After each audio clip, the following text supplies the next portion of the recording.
All right, I'd like to call the meeting to order. It's now we'll call it 6:15.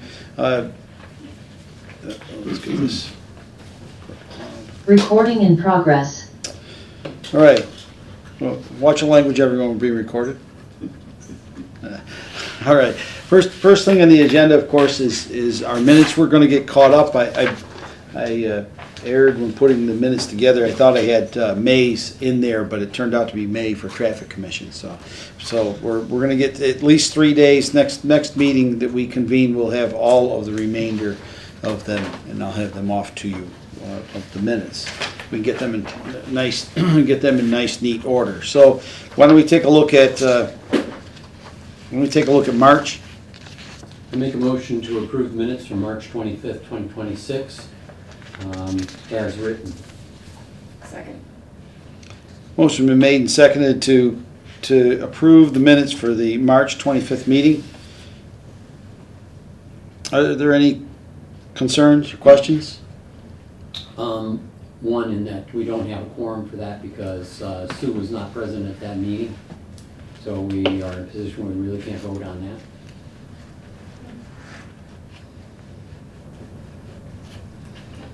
We have 2 abstentions. We'll set that aside. That's fine. I'll make a motion to approve the minutes for April 28th, 2026. Second. Set that aside. April what? 28th. Okay. Let's see. All right. Motion been made and seconded for the minutes for April 28th, 2026. Any questions, concerns, or edits? None here. That's it. All those in favor signify in the usual manner. Aye. Aye. All those opposed? All those abstaining? Aye. That gives us a non-quorum again. That would be a quorum. The room has a quorum. Oh, room has a quorum, so Yes, that's what sir. matters. Yeah. So if the room has a quorum, then we should be able to vote on March 25th as well then.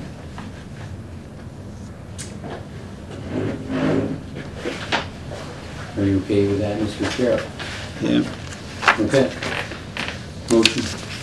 Have a motion made and seconded. Motion for on March. 25th. Yep. We have a motion made and seconded to approve the minutes of the Finance Committee meeting on March 25th, 2026. I think we already had any discussions or concerns.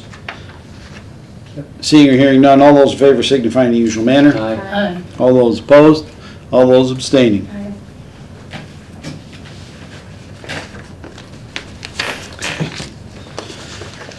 All right, let's go with June 10th. I make a motion to approve. Do you have June 10th? Okay. Are we all, did you get a June 10th? Yeah, I have 2 copies of it. Oh, So I they don't must have know been if stuck someone's together. using They kept sticking together, the staples were sticking. Oh, I thought you were gonna make it into a paper airplane for me, no? Well, It's okay. It crashed. The plane crashed. All right, Thank you. okay. I'll entertain a motion for the June 10th. I make a motion to approve the minutes of June 10th, 2026 as written. Second. Motion is made and seconded for the minutes for June 10th, 2026. Is there any further discussion or concerns? There's one thing. I think it got fixed.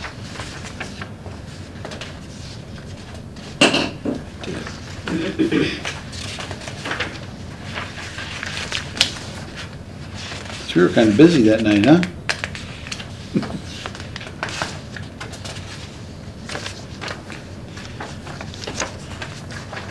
Are there any concerns, edits, or changes needed? Seeing or hearing none, all those in favor signify in the usual manner. Aye. All those opposed, all those abstaining. Abstain.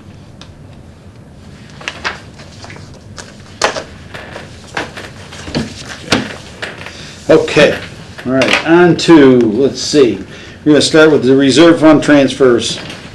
We have a rather substantial number of them. You will find the reserve fund transfers in a group that has not been stapled together. We have some interdepartmentals that'll have to be done with them. Now, there was a change in one of them. I have the up-to-date one. Was it Town Hall you handed me the update to? Yes, the town hall one, the amount requested is 167000. Okay, I have two of them. Okay. 167 for what department? please? $1,670 for Town Hall. It's, what I read was $1,660.70 is what Logan That's told me. present balance in the account, Right, Okay. is the number you have. So then the actual number is what, please? $1,670. correct, which, And the 70 cents is off? No 70 cents. There's no 70 cents. That's just covering that. No, I'm, Yeah. So that's so $9.30 more.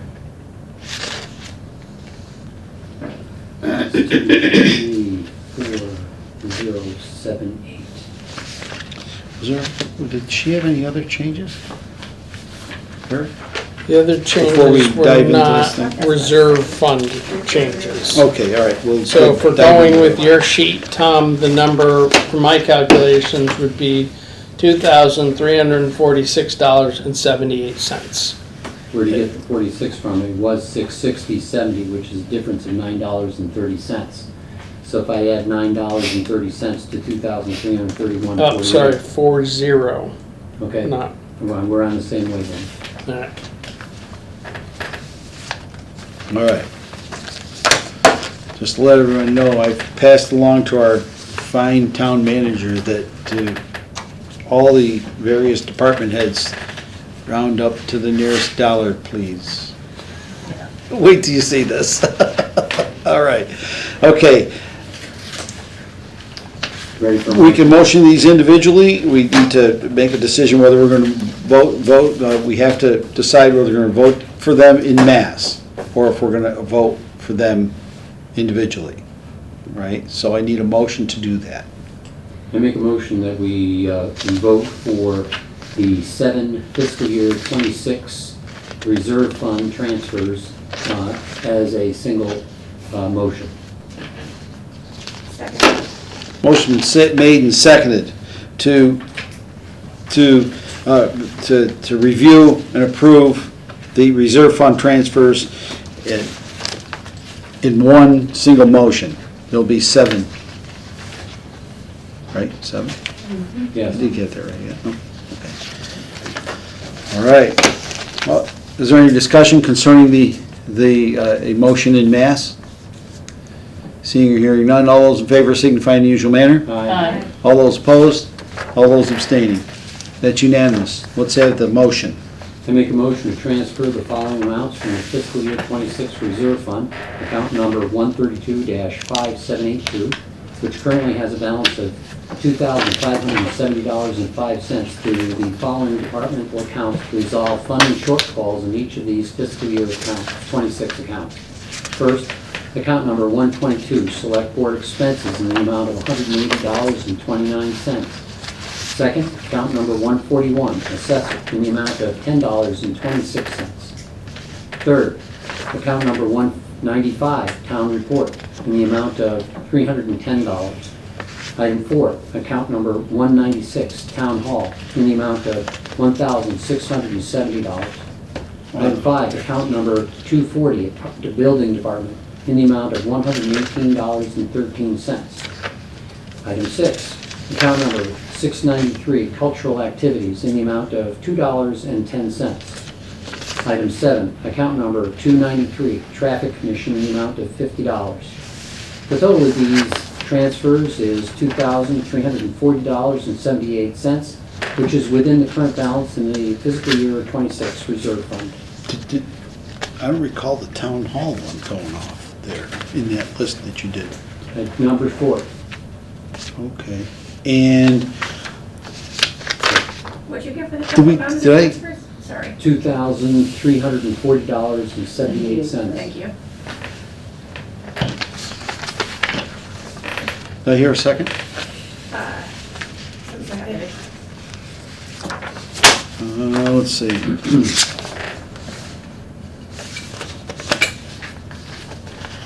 Oh, okay, I see what I did.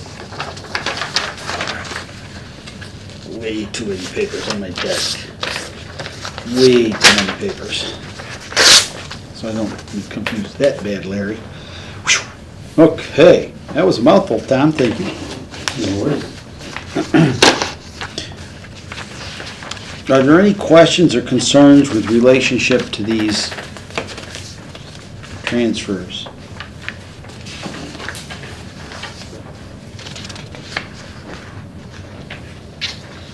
None here. I'm a little concerned with the building department transfer for ticket books. For what? We're writing a lot of tickets apparently. Well, so BCC is getting 7 tickets a week. Multiply that throughout for the foreseeable future. We're blowing through an awful lot of ticket books and they're expensive to build. And I've asked legal counsel whether there's some other option to do that. And his answer is under state law, it's a daily fine and they've got to be issued as individual tickets. So Okay. I don't think Brian is happy about filling one out every single day, 7 days a week, but he's doing so. Does he have to issue them on a day that they were written? No, we don't. So we send them to him 1 day a week. Every Monday, we send them 7 days worth of tickets. And these tickets are for what violation, please?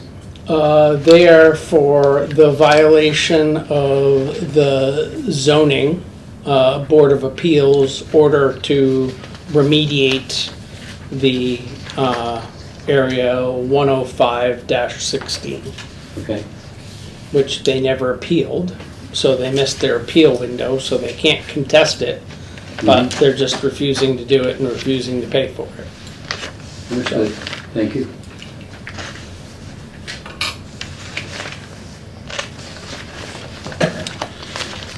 Are there any other concerns or questions concerning the reserve fund transfers? Seeing or hearing none. All those in favor signify in the usual manner. Aye. All those opposed?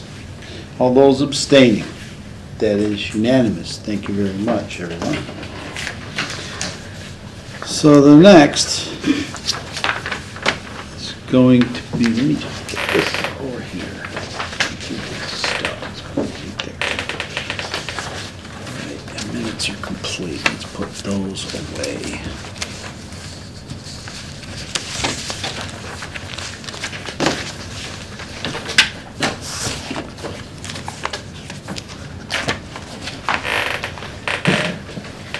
Well, pile's getting thinner anyway. All right, next will be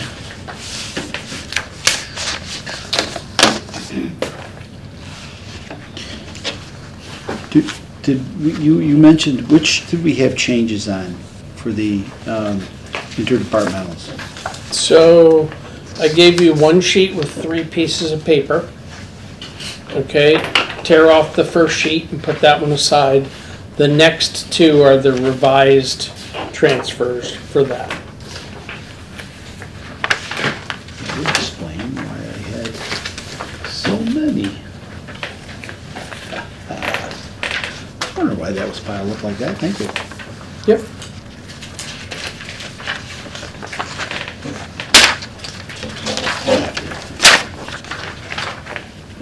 There, cool.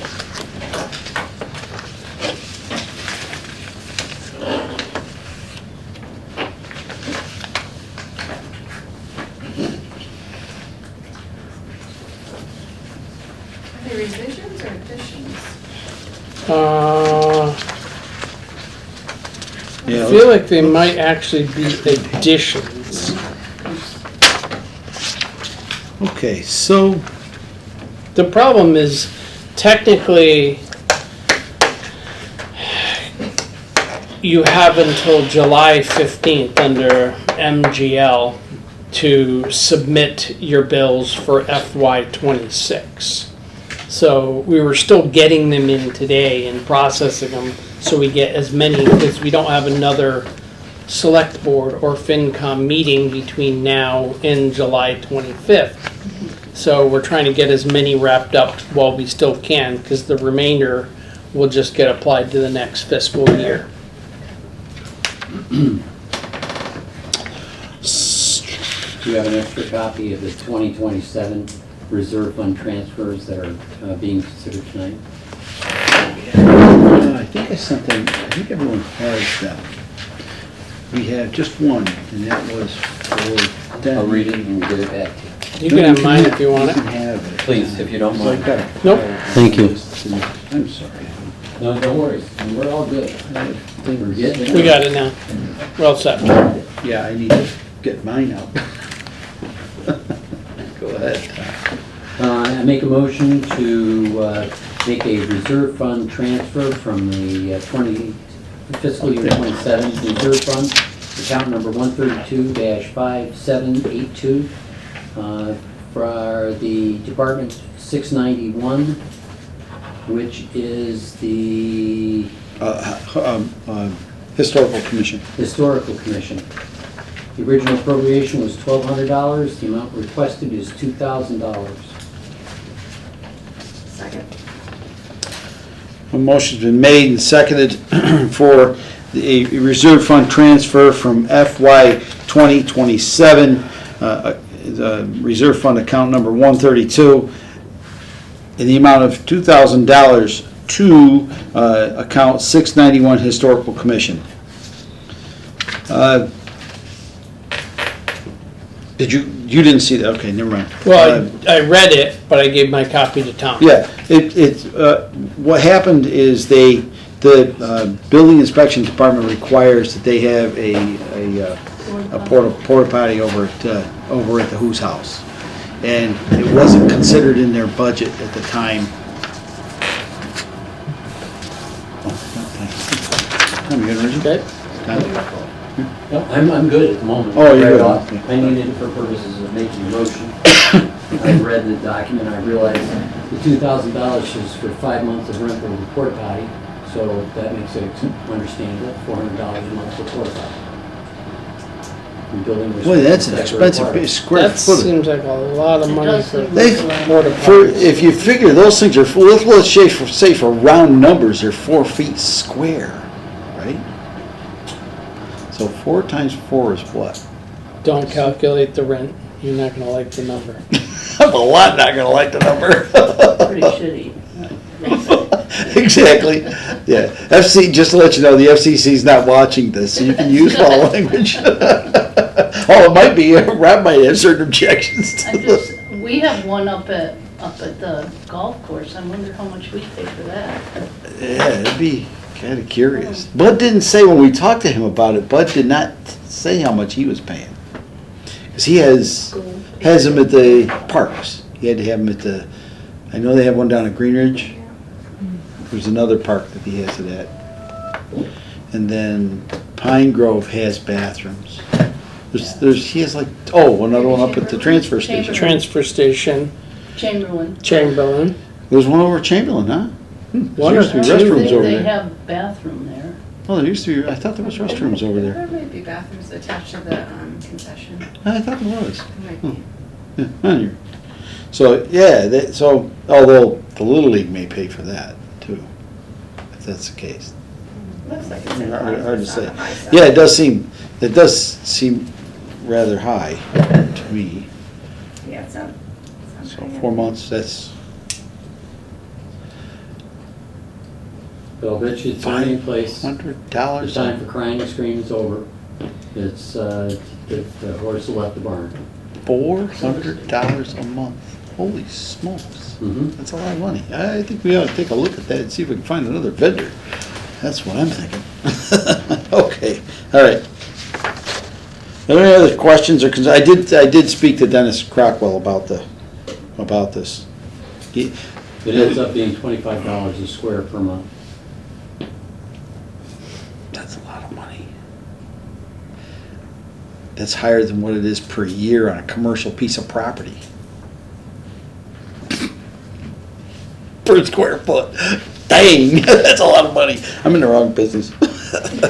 Okay. All right. Well, okay. Are there any other concerns or questions with this transfer? Seeing or hearing none. All those in favor signify in the usual manner. Aye. All those opposed? All those abstaining? That is unanimous. Thank you very much. Are there any additional reserve fund transfers tonight? There are none that I know of. Okay, just the interdepartmentals? Oh, that comes, Correct. Do you have copies of each? The interdepartmentals, yes. Please. I passed out copies to everybody, I thought. everyone has a copy, Tom, here, you need one? Yep. Let's see. And then there's cut some revisions as well. This has been revised from what's. It's the town, if you pull your town hall, one that Eric gave you, and just take the town hall off the top of it, that's the revised, the one that has received a revision.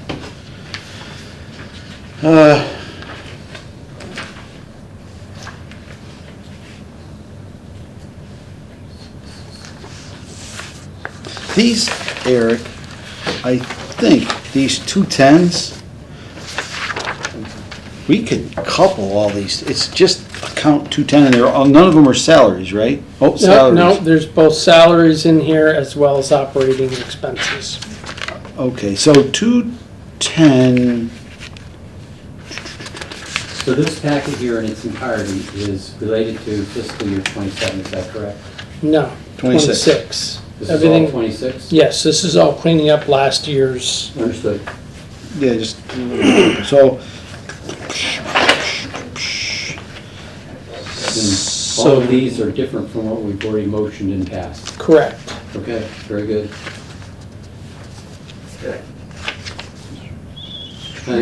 Shall I make a motion, Mr. Chair? Just start at the top and just go right through these things. Yeah, I would say let's do it. Okay, I make a motion to transfer from account number 210-5114 salaries other officers. In which department? 210 is the police department. Police. Yeah, from Okay. 210 police. So- To the 123-5112 town manager's salary. So, that 210 would be 210 salaries. It doesn't, you don't have to say other officers, just 210 salaries, Okay? okay? So it's important, just let everyone know, it's important to keep salaries and expenses separate. You should kind of, you have to be very specific when it comes down to those kinds of transfers. Okay, thanks, Tom. Salaries are, the salaries are less. Yep. In Right. the amount of $2,900. And this is to resolve a balance shortfall of where they have a negative balance currently of $2,883.99. Second? Motion been made and seconded to transfer from account 210 salaries to account 123 town manager salaries in the amount of $2,900. The present balance is negative $2,883.99. No questions here. Are there any other questions, concerns with this interdepartmental? This, and just to, this actually is made up, so we wouldn't, generally when we do interdepartmentals, we don't refer back to them for the next fiscal year, but reserve fund transfers, we tend to do that. Only because we're trying to make sure that we don't end up in deficit again. So when we do this, is this somehow accounted for? So when you look at the fiscal 2026 budget for future budgeting, do you look and say, oh, 3,000 out of this 210 was actually a transfer? Generally, we don't, Okay. generally. And the reason we don't is because because in the salary, especially the salaries tend to ebb and tide because we have people leaving and people staying and things, new people coming on board, and like in this case, it's because of the salary changes that took place within the town manager's office. So generally, we've already accounted for them in the new fiscal year. Okay. So these just kind of fill, what we're doing is we're just filling in the gap from what the actions that needed to be taken during the 2026 fiscal year. Okay. Right, do you kind of follow that? So these generally don't have as big an impact on the budget as the reserve fund transfers, because reserve fund transfers are unforeseen. So because they're unforeseen, are we gonna see them again next year is generally the question. So like the $2.10, that's not gonna be seen next year. But I'll keep a record on that and bring it up for next year's discussion. thanks, that's keeping me on my toes, right? Well, it's the extra 10 cents, that's what No, takes it that- over the edge. But you kind of, what was the other one? The $1,600 one, that's Town hall. the town hall, $1,600 in town hall. We'll have to look at that next year and see if it's necessary to increase that, to take up that gap. So every year we generally tend to, I know from my viewpoint, I usually take a look at that. I'm not sure if Eric does or not. Yeah, it's definitely worth looking at. I mean, some things are odd, Yeah. like, for instance, on average this year, the town hall drinks a lot more water than they did last year. I can't tell you why, but our bottled water expenses, even though our contract is flatline, have gone up a lot. Well, we're just using more water. Maybe the town is more hydrated these days, I don't know. So that's a kind of a really good example. Different people. Yeah, different people. I think it's you. Maybe, I'm a pretty prolific water drinker. It is, I mean, the 210 salaries is kind of unpredictable because there's a lot of overtime. That is correct. Sometimes there's a lot of overtime, sometimes not so much overtime. Sometimes we aren't fully staffed in the police department, so that we will have accommodated, we'll just use the lowest paid officer's salary, which is, 60-something thousand a year, right? That would be open, well, I'm just using a starting salary. What's a starting salary? Yeah, about that. Yeah, somewhere around. 58,000. Yeah, so 6,000. if for whatever reason we don't start an officer during that period of time, well, that money's actually saved. That's why we have. Well, that's kind of, it's not exactly saved, but Not really, because whenever we're short an officer, our overtime goes up enough, yeah. that it's not really a wash.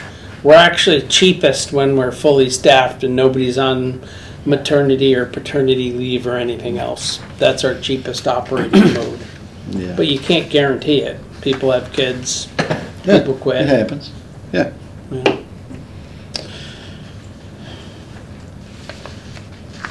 Just happen to be under enough this year to cover that. All right. Are there any other questions concerning the motion? Seeing or hearing none, all those in favor signify in the usual manner. Aye. All those opposed, all those abstaining. That is unanimous. Thank you very much.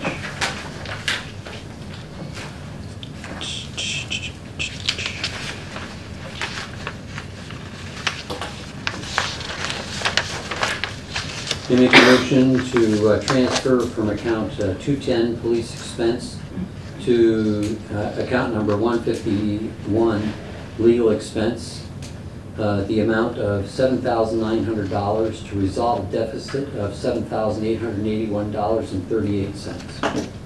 Second. Motion's been made and seconded for an interdepartmental transfer from account 210 police expense to account 151 legal expense in the amount of $7,900. The account is presently in deficit by $7,881.38. So the majority of this, or a very significant portion of this, is related to the fact that with the sale of the Ballardini property, we also, several of our citizens appealed to the Inspector General's office, and we spent quite a bit of time responding and burned a bunch of legal money responding to the Inspector General's requests, which went nowhere. They took our side, but we still spent a lot of money defending our actions. So going back to my earlier question, since this is expenses, this almost 8,000 is almost 20% of the remaining budget left in that account. So do we note that we transferred 8,000 out so that when we review future budgets for police expense, we know that that 8,000 actually was spent for a different department, or do we not? Do you understand what I'm Well, saying? that's relatively valid, it's a very valid question. Would we underrun the police expense budget at this, that's a good point Right, there. yeah. When it comes to expenses, they're running under budget by $40,000 at this juncture, which is the end of the fiscal year. Right, and so then if you take another 80,000, it shows 32, so, is there potential in the future to cut that budget down potentially if they have a balance, but will we know what truly the balance is because it was 40,000 and then it's gonna look like 32,000? I think that the other thing you have to take into consideration is what year-to-year variances are as well. And so when we look at that whole picture, it's hard to tell how that's going to shake out. And if we see consistent overruns, then we would be inclined to pare it down. Leave them some, but not as much. But it's all going to be a question of the numbers we see at the time. Like they have that reflected in some of her, what? Yep. Yeah.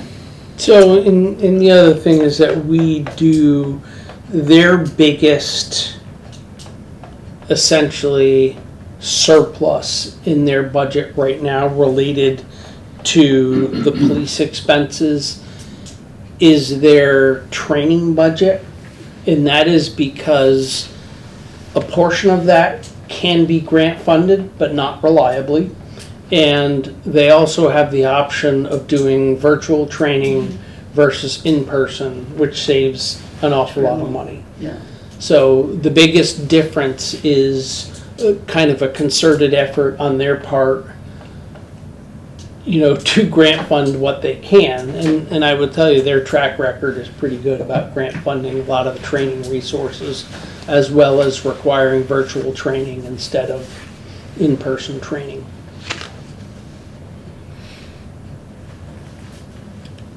Which is not to say you can't cut their budget. You're the Board of Finance. No, I just am Right. curious if, it's tracked, so when we look next year, we can be like, oh, maybe we can shave a little bit here because 8,000 of it was transferred, or if we don't track it, because obviously you don't want to shave it and then, because they used it, but. Yeah. Understood. I would say, at this point, what we should probably plan on doing as a finance committee, in December, at our regular meeting in December, maybe that we should have that scheduled that we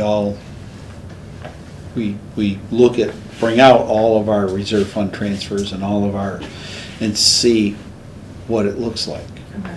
If indeed we do have a tighter fiscal year than we had this year, then that may give us a chance to take a look at those particular numbers. Okay. And also keep in mind that what is left over does go into free cash, so does give us an opportunity to if it goes unused, to use it toward capital funding and things of that nature. So it can, in some, not that you want to over budget, that's not something you should do, but being fiscally responsible is also important. Okay. Other questions or concerns?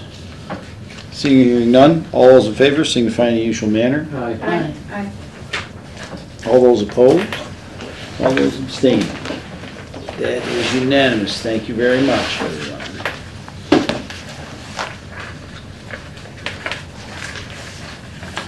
I make a motion to transfer from the account number 145, treasurer expense, to account number 157, info technology expense. The amount, I don't know what a negative, why is it negative 7,330? That's not a positive number? I think that's a typo. So the negative sign is gone, correct?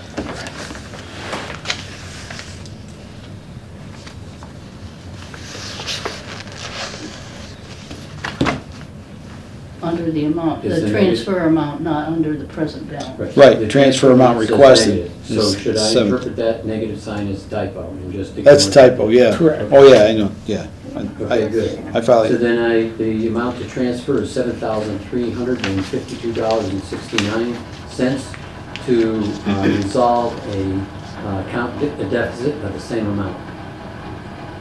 Second.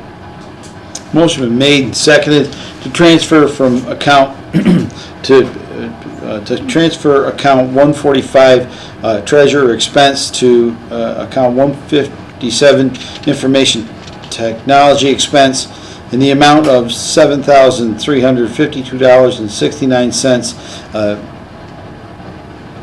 The budget is presently under by $7,352.69. Okay. It looks like Microsoft is coming unsupported. Is that it? So what happened is, as Microsoft, one of our significant overages was the having to replace a series of computers that were on the old Microsoft operating system that is no longer supported by Microsoft. So those were upgraded. That wasn't, you know. Yeah, One of them. right. This one it is, right? So our tech budget is another one that's very highly, because it depends on, you know, what's working, what's not working. You know, we have a plan in place to rotate through. So, you know, we have a schedule, but that gets disrupted when somebody's monitor craps out, somebody new comes in, somebody requests a laptop, like I requested a laptop when there was not a laptop previously for my office. So all of a sudden, there's a $1,500 expense that wasn't budgeted for. The finance committee will loan you money. What? Finance committee will loan you money. Okay. You gotta pay us back though. We can do that. No. All right. Seems pretty cut and dried. Are there any other concerns or questions concerning this interdepartmental transfer? Seeing or hearing none, all those in favor signify in the usual manner. Aye. All those opposed, all those abstaining. That is unanimous. Thank you very much. Make a motion to approve the transfer of monies from Department 210 police salaries to Department 171 conservation agent salary in the amount of $50 to resolve a current deficit of $44.79. Second. Motion's been made and seconded. Transfer $50 from account 210 salaries, police salaries, to account 171 conservation agent salaries. The account is presently in deficit by $44.79. Any questions or concerns? None here. Seeing or hearing none, all those in favor signify in the usual manner. Aye. All those opposed, all those abstaining. That is unanimous. I make a motion to do an interdepartmental transfer from account number 210 police salaries to account 175 town planner salaries in the amount of $10 to resolve a 16-cent deficit. Second. Motion been made and seconded to transfer for a interdepartmental transfer from account 210 police salaries to account number 175, town planner salaries, in the amount of $10. This budget is presently in deficit by 16 cents. So Boy, did we miss that one. is there a requirement to make the balance 0? Yes, Okay, yes. Yeah. Well, it's- or positive. Yeah, yeah, okay. yeah, it has, this is actually, this is kind of new to me, believe it or not. Generally, we don't get down to the pennies like this. However, It I seems like think, we're spending more than 16 cents with the paper printer. Oh, you know, I agree, but the problem is that each department has salaries and expenses. And you can't cross between salaries and expenses yeah, because that's a no-no per our charter. So, like in a case like that where you have one individual, you know, if if you're off a fraction of a penny, you know, in a wage calculation, you know, we're off 16 cents for a year.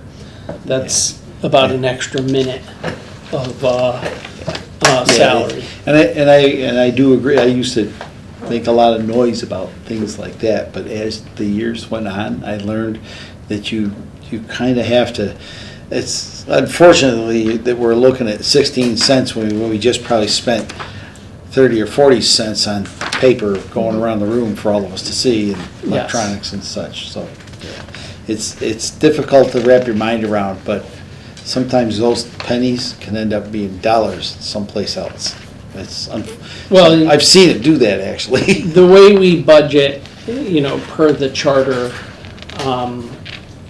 you know, an individual line item within a budget can be negative overall, and you don't have to do those transfers. But when a department budget, either salary or expense, is over even by a penny, you have to clear that up at the end of the fiscal year. Yeah, aren't they called zero budgets or something? There's a name for them. Not balanced budget, it's zero budget or something like that. It has to be zero anyways. Okay. Yeah. Whatever it costs, you have to pick it zero. There's a name for it, I can't remember. All right.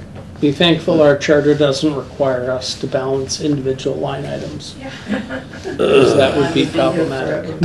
Many communities do that. That sounds painful. Really does. All right, are there any other questions or concerns relating to this? Seeing or hearing none, all those in favor signify in the usual manner. Aye. All those opposed? All those abstaining? That is unanimous. Thank you very much. I make a motion to do an interdepartmental transfer from account number 423, snow and ice, to account number 222, police communication salary, in the amount of $41,352. Okay, so I'll explain the next two of these real quick. We ran over in snow and ice budget this year like every single town in Massachusetts. So we had previously transferred in from the communications department to cover that overage. However, because Massachusetts has agreed to reimburse the towns for that, we are reversing those transfers, because if we don't reverse them, we can't claim for the money. So basically, the overage was in the snow and ice expense category. We're just reversing those two, one for salary, one for expenses, so we can apply for the RAP grant and get roughly $100,000 back. And we get to do that because this here didn't take place at a town meeting. It took place within the finance committee. If it had taken place at town meeting, we'd have to have a special town meeting for it. Like that would get tricky. We've been through that where we've done the 5 special town meetings. So. Yeah, it looks really weird when you see the negative above transferring department. It really looks weird. Anyway. All right. Are there any other questions or concerns? Seeing or hearing none, all those in favor signify in the usual manner. Aye. All those opposed? All those abstaining. Thank you very much. That's unanimous. I make a motion to make an interdepartmental transfer from snow and ice, Department number 423 to Department number 222, communication salary, in the amount of $30,803. And this is to reverse a previous deficit that had been compensated by the police communication salary in the amount of $30,802.06. Second. Motion been made and seconded. Transfer from account 423 snow and ice salary to account 2 back to account 222 communication salary in the amount of $30,803. That's to reset a deficit or reset a zero to in account 423. I think have we had all our questions answered? Yep. Seeing a further no conversation, all those in favor signify in the usual manner. Aye. Aye. All those opposed, all those abstaining. That is unanimous. And I Thank make a you. motion to make an interdepartmental transfer from Department number 210, police salaries, to Department number 294, forest warden salaries, in the amount of $1 to resolve a present deficit of 4 cents. Second. Motion's been made and seconded. That was good. Motion been made and seconded. The transfer from account 210 salaries to Department 294 all police salaries to Department 294 forest warden salaries in the amount of $1. Satisfy a deficit of 4 cents. Is there any discussion about our 4 cents? None. Seeing here none, all those in favor signify in the usual manner. All those opposed, all those abstaining. On the next one, the transfer amount is indicated as negative. Is that typo or is that correct? That is the one for, which one are Oh, you down looking on the Health transfer agent. amount requested. This is Department 510 health agent expense Yeah. So, to the sewer expense. So I'm imagining that that's actually a positive 1750.34. For the Yes. transfer correct. requested. Okay. Just want to be sure of that. Thank you. I make a motion to do an interdepartmental transfer from account number 510 health agent expense to account number 449 sewer expense in the amount of $1,750.34 to resolve a current account balance of negative $1,750.34. Second. Motion been made and seconded to transfer from account 510 health agent expenses to account 449 sewer expense in the amount of $1,750.34 to satisfy a deficit of $1,750.34. Are there any other questions or concerns? None here? Seeing or hearing none, all those in favor signify in the usual manner. Aye. All those opposed, all those abstaining. I make a motion to do an interdepartmental transfer from account number 210 police salaries to account number 919.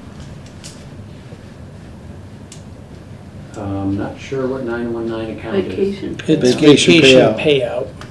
for, Okay, 919 account called vacation payout, non-union. The amount of the transfer requested is $700, and this is to resolve a deficit of $655.20. Do we have a second? That was second. Sorry. Motion been made and seconded to do an interdepartmental transfer of from account of $700 from account 210 salaries, police salaries to Department 919 vacation payout to satisfy a deficit of $655.20.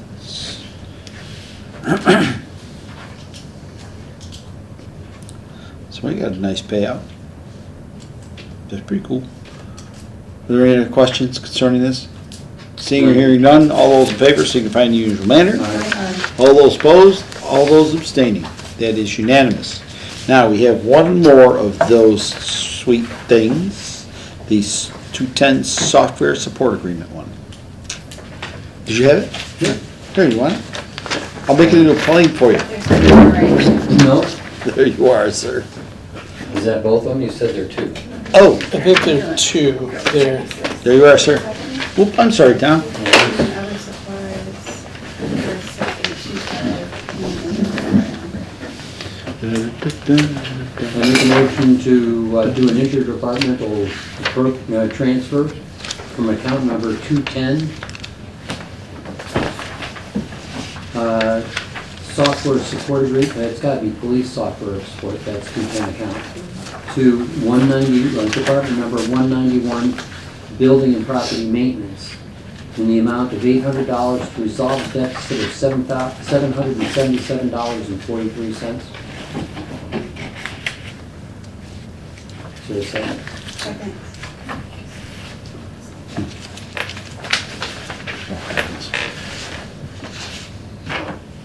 All right, can I get another one, a copy of those?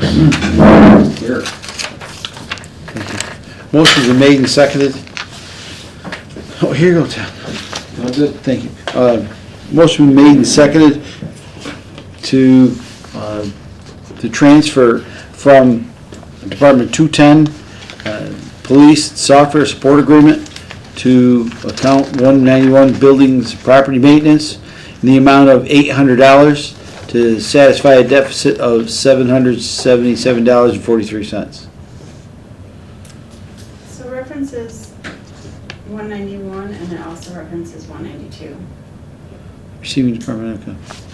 God, you know, I didn't bring in the book. I thought building maintenance. I don't have it. I got a budget. I have one sheet in here. And of course I don't. Out my truck, I have the good book in the truck, right? Jeez, I didn't think I was gonna need that tonight.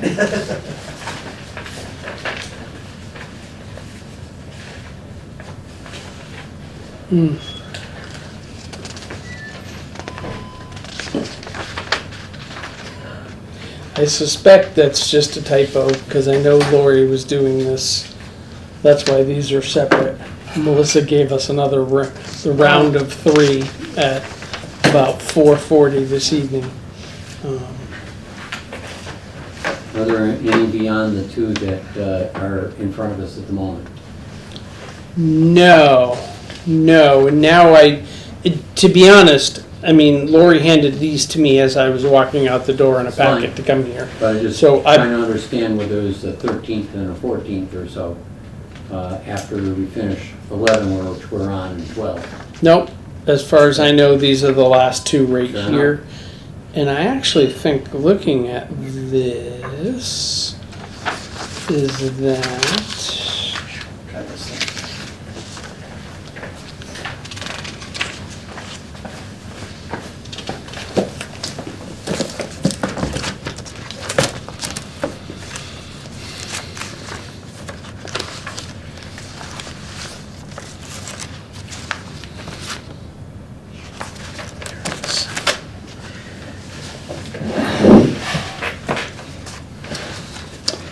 Let's see.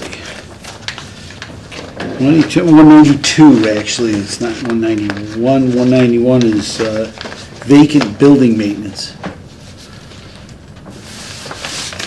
So it should be 192? Yeah. The motion should read 192.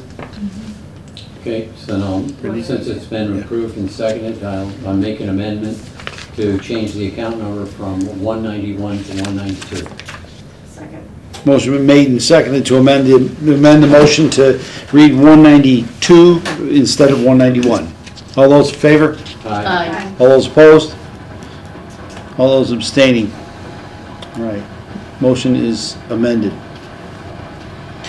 All right, 192. Good catch, thank you. All right, are there any other questions concerning the property maintenance account? Seeing or hearing none, all those in favor signify in the usual manner. Aye. All those opposed, all those abstaining. That's unanimous, thank you. I make a motion to do an interdepartmental transfer from account number 210, police other supplies, to account number 449, sewer expense, in the amount of $6,825 to resolve a deficit of $6,820.19. Do I hear a motion? Second. Sorry. Thank you. Motion been made and seconded to transfer to an interdepartmental transfer of from Department 210 police salaries or police supplies to Department 449 sewer expense in accordance. I'm reading the stupid thing. In the amount of $6,825. At the present balance, the account is a negative $6,220.19. 820. $6,820, I'm sorry. Are there any questions or concerns with this interdepartmental? None here. Seeing or hearing none, all those in favor signify in the usual manner. Aye. Aye. All those opposed, all those abstaining. That is unanimous. Thank you very much, everyone. Thank you. Okay, and you have the packet, which is all of them. I handed it to you, all the originals. So Yes, somewhere I have here. that right here. So before you leave tonight, doesn't have to be right now, we just need to get those signed so I can get them back. Yeah, I get in hot water if I don't sign that. Usually the police stop and knock on the door or something. All right. So, let us move on in the agenda. The next thing I had on the agenda for us this evening was we have a grant from MassDOT. Let me pull that up and put it on the screen here. I have it on the agenda. If we end up doing nothing with it, I'm okay with that. So I sent this over to everyone to take a peek at. If you can just give us a little rundown on this thing, Eric, that would be great. Sure, I'll give you the Cliff Notes version. So, we have a culvert that is on Grange Hall Road that is failing. It's down to a Category 3, possibly a Category 2. What do So- the categories mean, please? So categories run 1 through 9, 9 being a perfectly brand new. 1 and 2s are typically culverts that are closed to access. 1 is automatically something that's not drivable. 2 is borderline not drivable. So the bottom line is that culvert needs to be replaced. The town received a design grant from MassDOT last year. So we got the engineering and design for the replacement culvert done.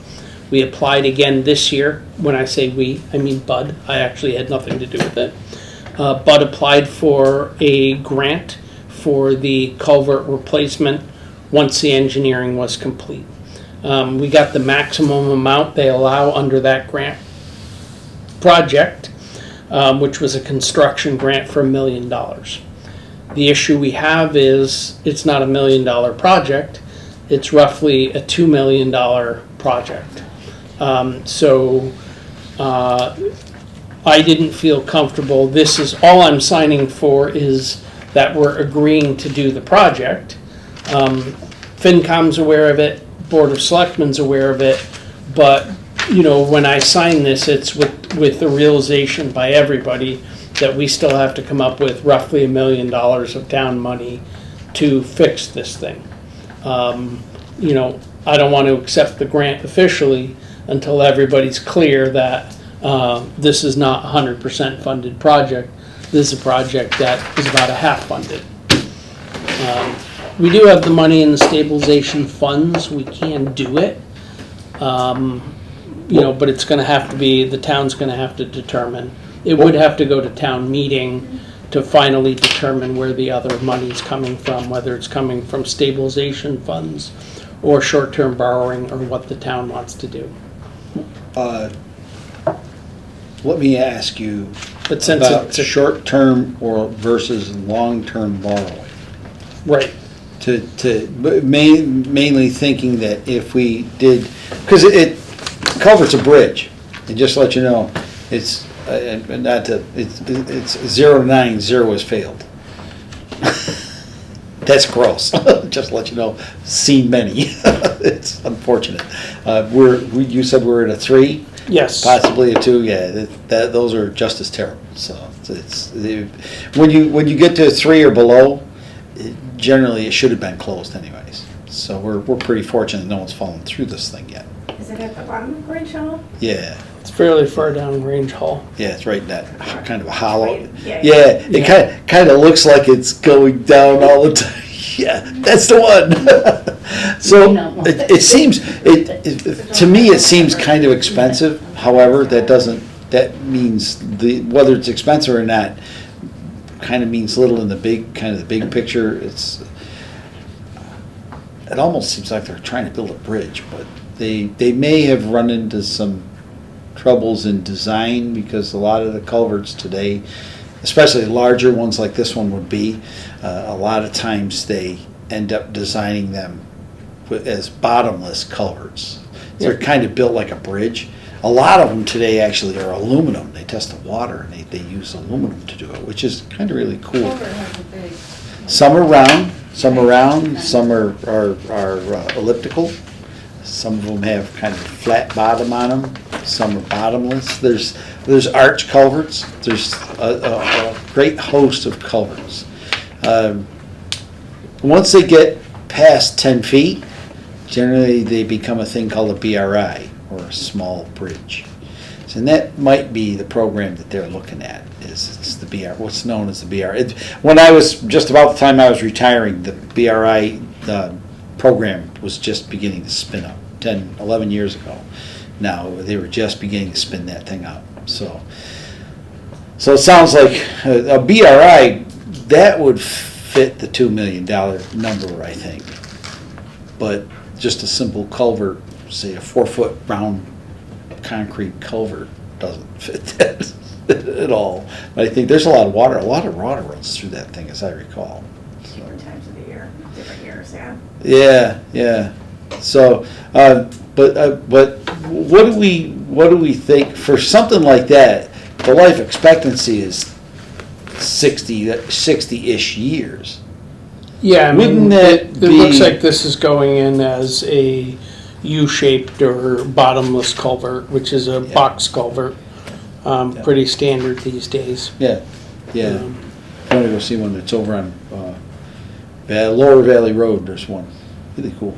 Realistic life expectancy is 70 to 100 years for this. Yeah. I think So that's long-term it. borrowing probably would be less impact overall on the taxpayers. Even though you're paying interest, yes, but that's. I think this is a project that makes infinite sense for the town. Somebody's handing us $1 million for something that absolutely has to be done. It's at least half the cost of the project. So I feel strongly in favor of this, and I move we approve the proposed contract relating to a MassDOT grant for $1 million for the Grange Hall culvert that is in need of repair and is presently graded as level 3. Second. Motion been made and seconded to approve the grant application for a culvert on Grange Hall Road for the amount of $1 million, with the possibility of having to add funds to it to complete the project. Are there any other questions or concerns? we Yes. all approve it, and then it goes to the town meeting, and they don't approve it. Yep. That could be, what would happen, and correct me if I'm wrong, if we approve it, in other words, we're telling the people of the town, this is gonna be a good thing from that viewpoint.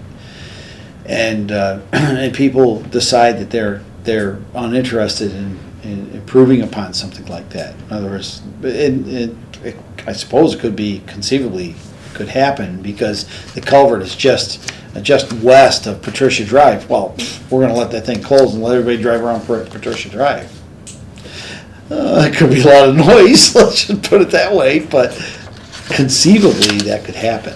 Will we get the grant funding before the town meeting or? So we won't actually get the money. This is a reimbursement grant, like Okay. most of those, like Chapter 90. Okay, so we do the project and the The problem is, and so once before I rolled the dice on a federal local bridge program that the town I administered before had previously rejected the application because the town was convinced the culvert was fine.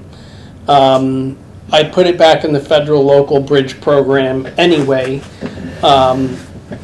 because there was a loophole that allowed me to get through the design phase without spending any town dollars. And by charter in that time down, I was only obligated to go to town meeting when the dollars were being spent. But I had already agreed on behalf of the town that we would put that project through. That was a pretty uncomfortable position for me because, I'm basically telling the state that we're obligated to do a $2 million project, and I didn't have. Now, I was very fortunate in the sense that culvert failed catastrophically within 6 months of me signing the contract. So before I ever got to spend the money, it was completely and utterly failed, and the town was like, "Oh yeah, you're right. I guess we should have done this 3 years ago." So you look And it like was a first hero, presented. basically. But That's But good. what I'm saying is that I learned from my lesson that, and I did have full support from the select board to do it. I told them up front I was doing it. So I covered my tracks a little bit. I just want to say that I want to ensure that both the Board of Finance and Board of Selectmen is aware when we sign this contract that we are in a sense obligating the town to do this project. Absolutely. I can't, as everyone knows, I'm a bridge guy, and I have to say, when I see one kind of going bad, we kind of need to fix it. And by signing this, is there like a start date that like the town has to commit to, we're starting by the end of Good the? question. No, there's no start date because even though we have a final design, and it's kind of an obligated, yeah, we do. Nice. And because that was what we got out of the first grant application. The state of Massachusetts, even though they hired the contractor to do the design because it was their money, the state of Massachusetts still has to do final review and approval of the design. Okay. So no, my guess is that we're probably going to start this the next construction season. So this will be a next spring project, spring-summer project. In listening to this, it sounds like it's presently in what's called Chapter 38 review. So it's an engineering review that goes through sometimes it's done in-house if they have stamped engineers that are going to be looking at it, then they can do it in-house within the district. If they don't happen to have that, which sometimes they do, sometimes they don't. Depends. Engineers kind of move around. It's one of those things. They were fortunate. They have several down where the district I supervised in. They had several in-house. So they would do Chapter 38 reviews. It's much faster doing Chapter 38 reviews in-house than it is to do Chapter 38 reviews in Boston. So that's just an extra hoop that we may have to jump through. But it sounds to me like it's on a pretty good track. And the reality is we have the money in the stabilization fund. Yeah. So push come to shove, we could pay for this entirely from our, So the Stabilization residents still have funds. to vote to use that money, right? but yes, Absolutely. we can't Money touch. transferred out of stabilization fund, it requires 2/3 vote in a town meeting. Special town meeting, annual town meeting, doesn't matter which, 2/3 vote. Yeah, and if we want to do a capital expenditure with say, for instance, long-term borrowing, I would not recommend this, to do a Prop 2.5 override for debt exclusion. I would not recommend that. I don't Because think it's we not need that to be much. talking about debt exclusion for this. I don't think we need to. I don't. Yeah, that's not, Is- it's, you know. Isn't this discussion really something that we hash over separately? Yeah. After this whole thing is done, right? well, we want to kind of make sure we don't want to have, at this table, we don't want to have anything kind of jump up and say, oh, hey, look, this is what it could be. And we just trying to avoid that. I think that there are multiple ways that we can split Yeah. this here. And I think that, the overarching thing is that we're getting $1 million that we might not ordinarily get. And $2 million might be too big a bite. So getting it, I think we just move forward and then we do what we have to that makes the most sense at the time when we have to pony up the money. Whether it's a stabilization fund or combination of stabilization funds and borrowing, whatever is necessary to execute the project appropriately. And we won't know that until the day comes that time to make a decision. But I think tonight, if we at least approve it in principle so that Eric can move forward and continue the project, we've done as much as we really can. And I think Bill's filled us in with all sorts of options we consider as we move forward. So the other thing to keep in mind is that, so if you look at the actual specification page, you can see that they spec'd a 3-sided precast concrete rigid frame supported by precast pedestals on precast footings. So it's a fully precast structure. The advantage of that. Disadvantage is those are often slightly more expensive. The advantage is it's much faster because everything's precast. You get everything delivered on site and put in place. You should have had this in your yep, Exhibit A. Oh, unless Lori didn't send you the whole thing by some reason. it's in that contract. No, before, or maybe after that. It's the second to last page, which Okay. includes the specs and There they are. then the cost breakdown. Oh, heavens. Good luck reading that. Go up one more page, one page before that. So There. this is Scope of the work. scope of work Bridge, and no what the existing bridge drawings is. for the D-117. That's not a BRI. Interesting. Or did they just throw that in there? Interesting. Known to exist, based on portions of the. So you'll see one thing, and part of the reason the cost is much higher is that the standards today for bridges are much higher. And one of the things they have to do is they have to calculate the effective drainage area. And anytime it's over 1 square mile, it now has to conform with Army Corps of Engineers specs. So that drives up the cost also. The second thing that's interesting is they designed this as a clear span of 26 feet. So this is going in as a much bigger culvert than, It's no longer a culvert. well, It's a bridge by right. standard.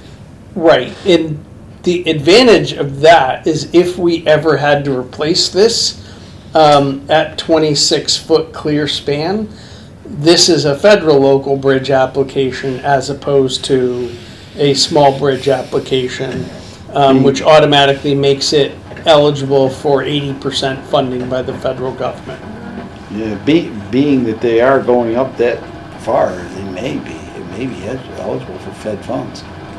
They're going to 26 feet. Right, What I'm but reading. but you can't, if the original structure right now is less than 20 feet clear span, you're not eligible for federal funds. Right. They're replacing it with one that would be eligible for, Yeah. so the next time around in 70 years, you can get the That federal government to that pay for it precaster's gonna last a long time. until they change the rules. That explains why it's $2 million. Because they're putting a bridge in. They're taking out a culvert, Essentially. sticking in a bridge.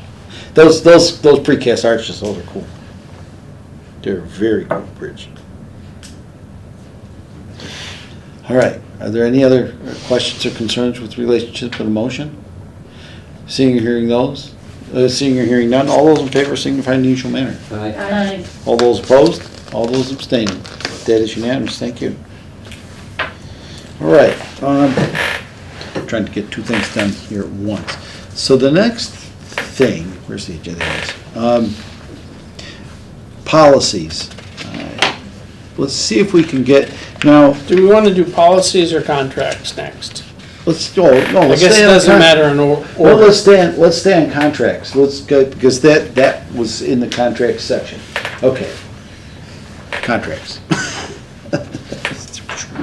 So let's take the easiest of those, and we'll take a look at the engineering contract between Dalton and Comprehensive Environmental Incorporated, who has completed phase one of a three-phase project for the Stormwater Commission to further elaborate the underground infrastructure of our stormwater system. And in the exhibits at the end, you'll see the details of the second phase. You'll also note that you can see the timeline and so forth. That provides pretty much all the information that we really need.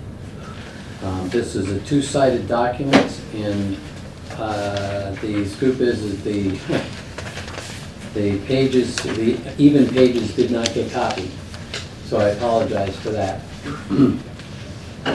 But at any rate, the scoop is that the key pages in this document are page number 1, where you can see a very few changes, the updated date. This is the same exact contract that was used in phase 1 that is now going to be used in phase 2, aside from the fact that we articulate that it is phase 2, we changed the date of the contract, and we changed the amount of the contract. Also, phase 1 was initiated by Terry Williams. This one's being executed by Eric, so there's that change as well. So And if anybody, because I guess, Tom, you only printed every other page, I do have one copy of the full one, if anybody wants that one. Sure, I'll take a look. Awesome. Thank you. I keep falling off the end. Page 7 is the other one, again, just says phase 2. If you go to page 11, which you do have, it is the information that you need. It gives you the timeline, it gives phase 1, and it also just notes again the updated cost of $118,000 instead of $94,000, which was what phase 1 was.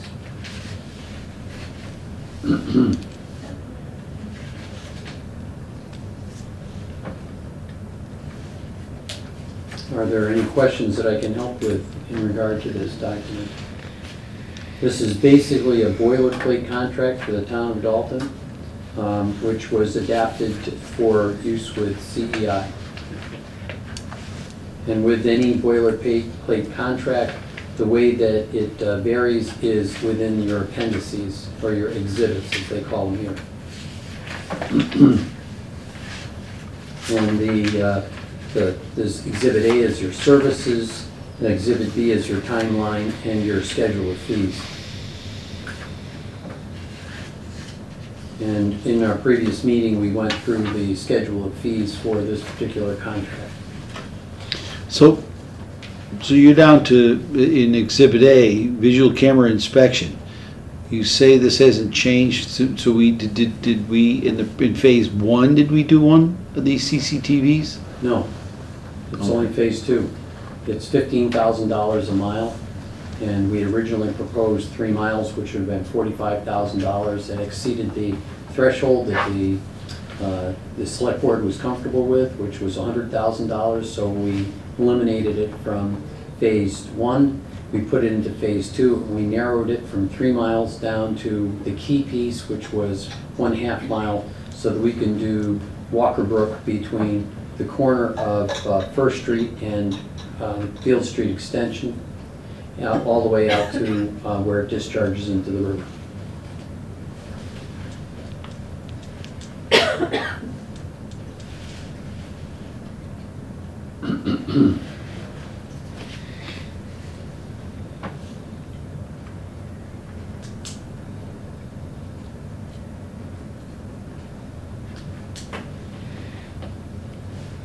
So deliverables are all the same, all of that, everything in the appendix is the same? Phase two?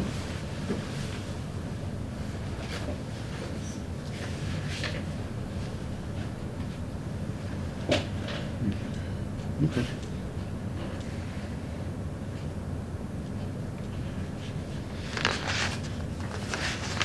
So if you look at from there on down on that sheet, that is what all the outlines of what exactly we're proposing as part of phase two.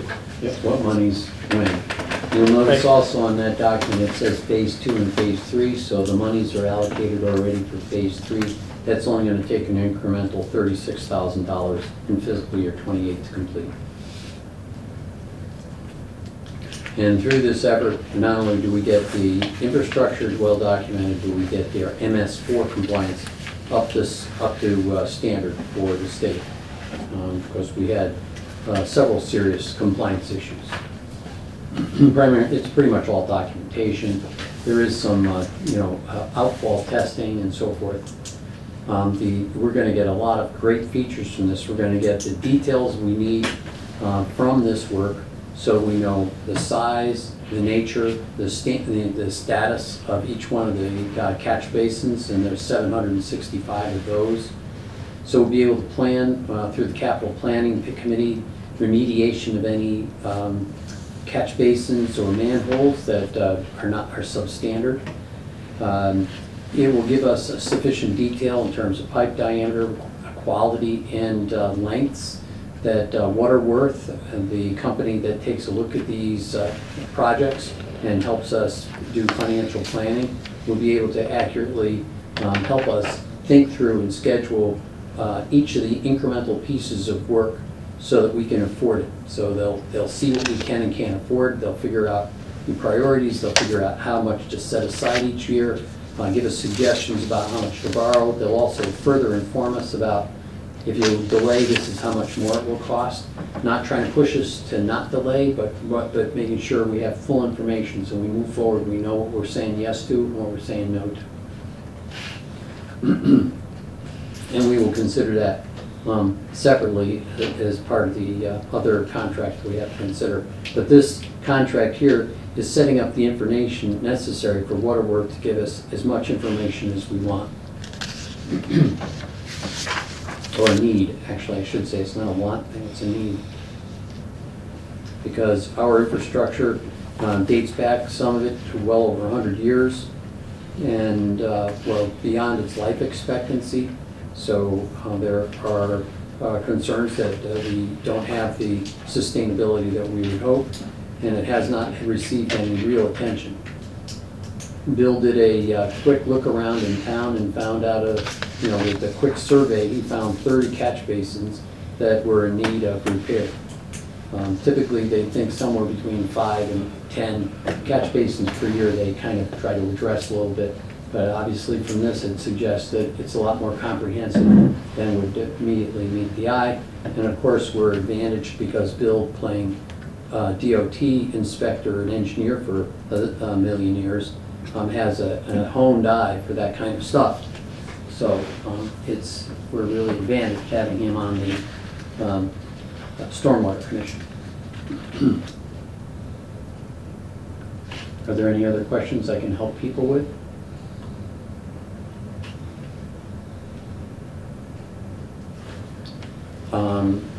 Can we get a copy of that at some point in time? I can send it to you electronically if you'd like. That'd be great. Did I not send? Yeah. I think you sent those to everybody. I think Is it down there? Oh, well, we can get you a hard copy, yes. Yes. You want a hard copy or an electronic copy? Electronic's fine. Because I believe what Bill sent out to the board included this. I think it included agreement. that one, but I don't think it included Waterworth. I think. Right, it didn't. Because we're gonna learn about Waterworth. And I can get it over to you, so Okay. get to it again. I have in the past struggled with some of those attachments going through. Let's see, just check the last pages. Are people comfortable enough with this that they're ready to make a motion tonight? Not really. Not, I'd like to be able to go Would you through guys want to that. meet before September? Because that's the next time that we're really going to meet. So that we can do this, so that we don't lose 2 months on the schedule with CEI performing the work. Yeah, I'd rather meet again on it, so we Okay. can review that ahead of time. Okay? So does July 22nd sound reasonable to people, 2 weeks from now?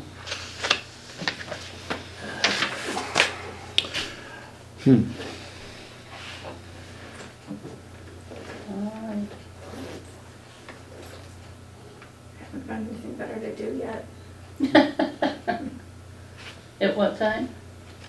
I would propose 6 o'clock again, if you guys are amenable. Yep. Okay. Very good, thank you so much. What was that date again? July 22nd, 6 PM. Okay. Are there any other questions, though, at this time that you'd like to chew on, other than please send me an electronic copy? Everybody's good? Okay.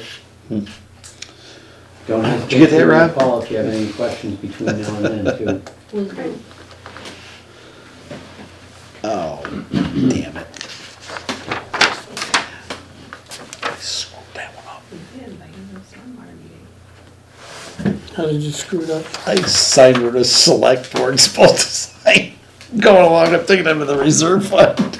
So we'll just change the date of the meeting, you haven't actually signed it yet, so Okay, just sign it cool. under the FinCom. You'll be Okay, fine. all right.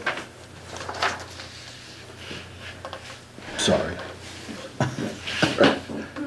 All right, so set that aside and plan on July 22nd for that.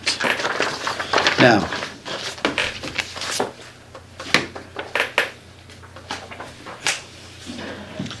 So can we move on to? let's go to let's take a look at Waterworth. Okay, This one, I think you sent this one to me electronically, Tom, Mhm. but I don't recall it going out to everyone. yep, no worries. Let me see.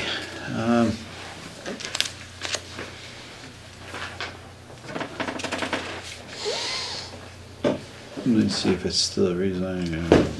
So if we take a look at that package, the first thing people want to take a look at is the Waterworth documentation. This is Waterworth's proposals to us. And there's bric-a-brac in the beginning, but at the end is where the numbers really are. And there are really two proposals. We're looking at 3 years to do the work. And the difference between the two choices is whether or not roads are included or not. And as it turns out, it's unlikely to go to the roads version because we have street scan that takes care of sidewalks and roads. So we're just going to remain focused on the first proposal, or option 1 as they call it, where we do the wastewater and we do the stormwater. And if we do the wastewater this year, the story is that it is the first of 3 years, and we will get our heads on with the wastewater system because the stormwater is not going to be ready until early next year. Next year, we would have the stormwater get involved, and we would use it for a couple, 3 years to get ourselves connected. The gross cost, if we did it without doing a 3-year contract, would be $21,800. They give us a 12% discount because we do it for 3 years, plus also we avoid inflation. So the overall savings is $3,775, and it ends up being a 15 to 20%, depending on how you want to do your math, savings. The total amount that we would have to give them is $19,184. And this sheet here would be actually what would appear, the sheet option 1, would be what will appear as an exhibit on the contract that they will be providing us. And the contract, which is a standard service agreement, is attached, and it's a 15-page document. Currently, it's being discussed between our town's attorney and their attorney. And their attorney says, it's not a question of whether we agree on these items, it's a question of how we agree on the items. So there's really no barrier. And by how agree, they want to minimize the number of changes they make to this standard agreement document. And they would like to go and figure out a way between the proposal and the purchase order. The conditions and the language are included in that in a way that is acceptable to the attorneys on both sides. So that's the gist. And I included this not so we would painstakingly go through all of the 18 items, but rather so we had a sense that, well, you know, there are small little pieces here, there, and the next thing. There's nothing huge in any of their concerns. And item 1 is where our attorney recognizes that because this is a standard service agreement, that being able to modify this is not going to be something that we're going to readily do. They would prefer, they understand that there's going to have to be some other ways around it generated. So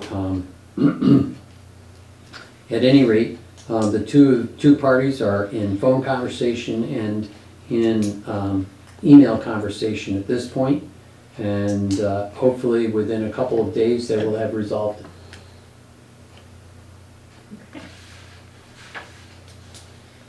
So I think between these are the numbers we really want to work. The finance committee is focused on is, well, what are the dollars in a cents, and does this make sense, and do we have the money set aside, and is this appropriate, and so forth. And I think we, as a committee, like to hear that the town's attorney is deeply involved in integrating well with the attorney from the other side, so that we can be reassured that at least the legalese piece that we're not directly responsible for is being taken care of competently.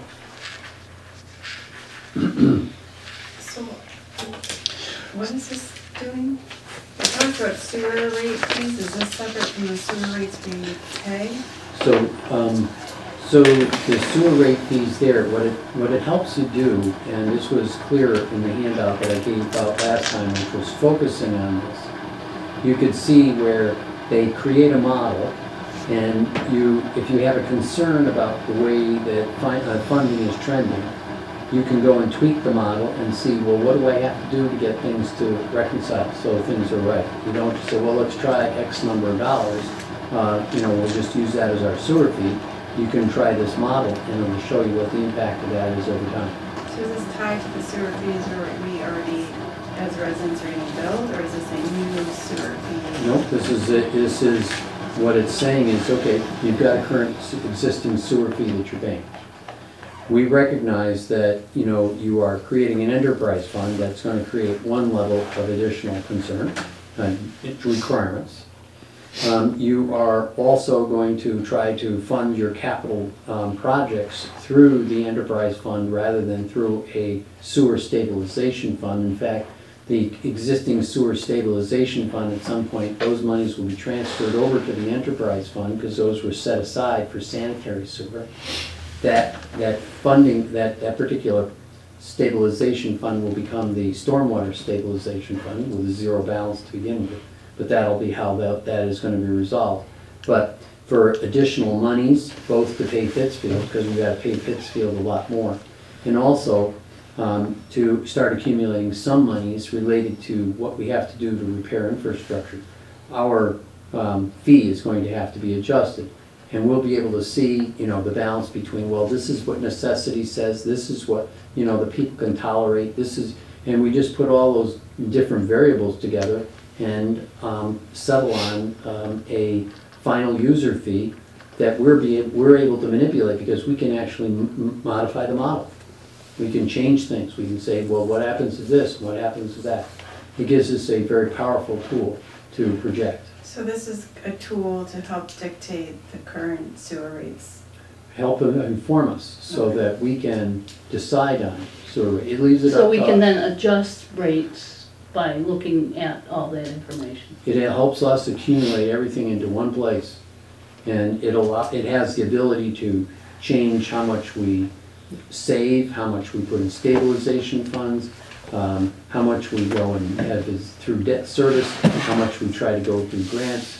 You know, it helps us stage which section should be done first and second. It helps us with some estimates with all of that.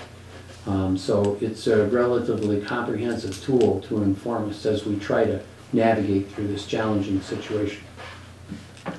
It's kind of a way to compile information to make more sustainable and actuarially sound decisions on what the sewer fees can be. Because when you transfer to an enterprise fund, essentially you are saying, okay, sewer user fees are going to pay for the cost for Pittsfield to do the wastewater treatment, but they're also going to pay for the cost to maintain the system. And given that we have from Tie and Bond a pretty good kind of overall health of the system, and the other thing that we need to be thinking about is we're going to be spending a lot of money annually due to the fact that our system still has relatively high rates of infiltration when the groundwater is high. And we also have some connections that we know, either cross connections between the stormwater system or connections from other things like gutters, you name it, that are driving our annual cost to Pittsfield pretty high. Roughly, if you look at the report that we have now on the infiltration, that is roughly a quarter of the total cost we paid Pittsfield is water leaking into the system. So the next kind of big goal is to start systematically reducing that infiltration. We have a study that was done in 17 that quantified which areas kind of grossly had the most infiltration, and we spent a lot of ARPA funds on lining pipes and doing localized repairs, sealing manhole covers, rebuilding the sewer basins type thing to reduce that. But now, because the cost basis for that is gone up so much, or will be going up so much, we need to go a lot further. So we have another proposal from Tie and Bond to do a much more in-depth investigation and try to get that down further. We're going to need state and federal funds to do that, because that level of investigation is expensive. So this to me is a modeling tool that we use for setting rates accurately, ensuring we cover all our expenses, and to be able to put together a true capital plan for our sewer, which is probably our biggest single infrastructure expense in the town. You could argue the water system is too, but we're not directly. That by decreasing the infiltration, we're going to get payback. Mm-hmm. So there's savings in doing it, so it's not just a complete loss. So if you can save 25% of your sewer bill because we've really patched things up, it's Right. worth a lot. And that's, if we save, it's, to use a ballpark number not too far off from reality, it's $500,000 a year. If you make repairs and you're saving $500,000 a year from that point forward, that pays for a lot of stuff. So it's really worthwhile. So But this will help us navigate some and of that. fixing the infiltration and figuring that out is separate from this project, right? Yes, this is stormwater. Okay. And This relates to the sewer system in the first year. However, starting with year number 2, we're going to include all our stormwater mapping, and we're going to use that for asset management also for our stormwater system. I We're think just the not doing it the infiltration first data year. will also be fed into waterwork as well, so they'll know what sections are the weakest, because they care about the condition of the pipe. So that's in there. Maybe, call it infiltration, but however the pipe is damaged, they'll know. And then that will influence the things that they recommend us to consider. They don't force us, they recommend us. So if folks can take a peek at this and then be ready to render an opinion on this for July 22nd, I appreciate that as well. Does that seem doable? So far, so good. Do we have any other contracts to cover for us? Nope. Tom? Nope. No result, okay.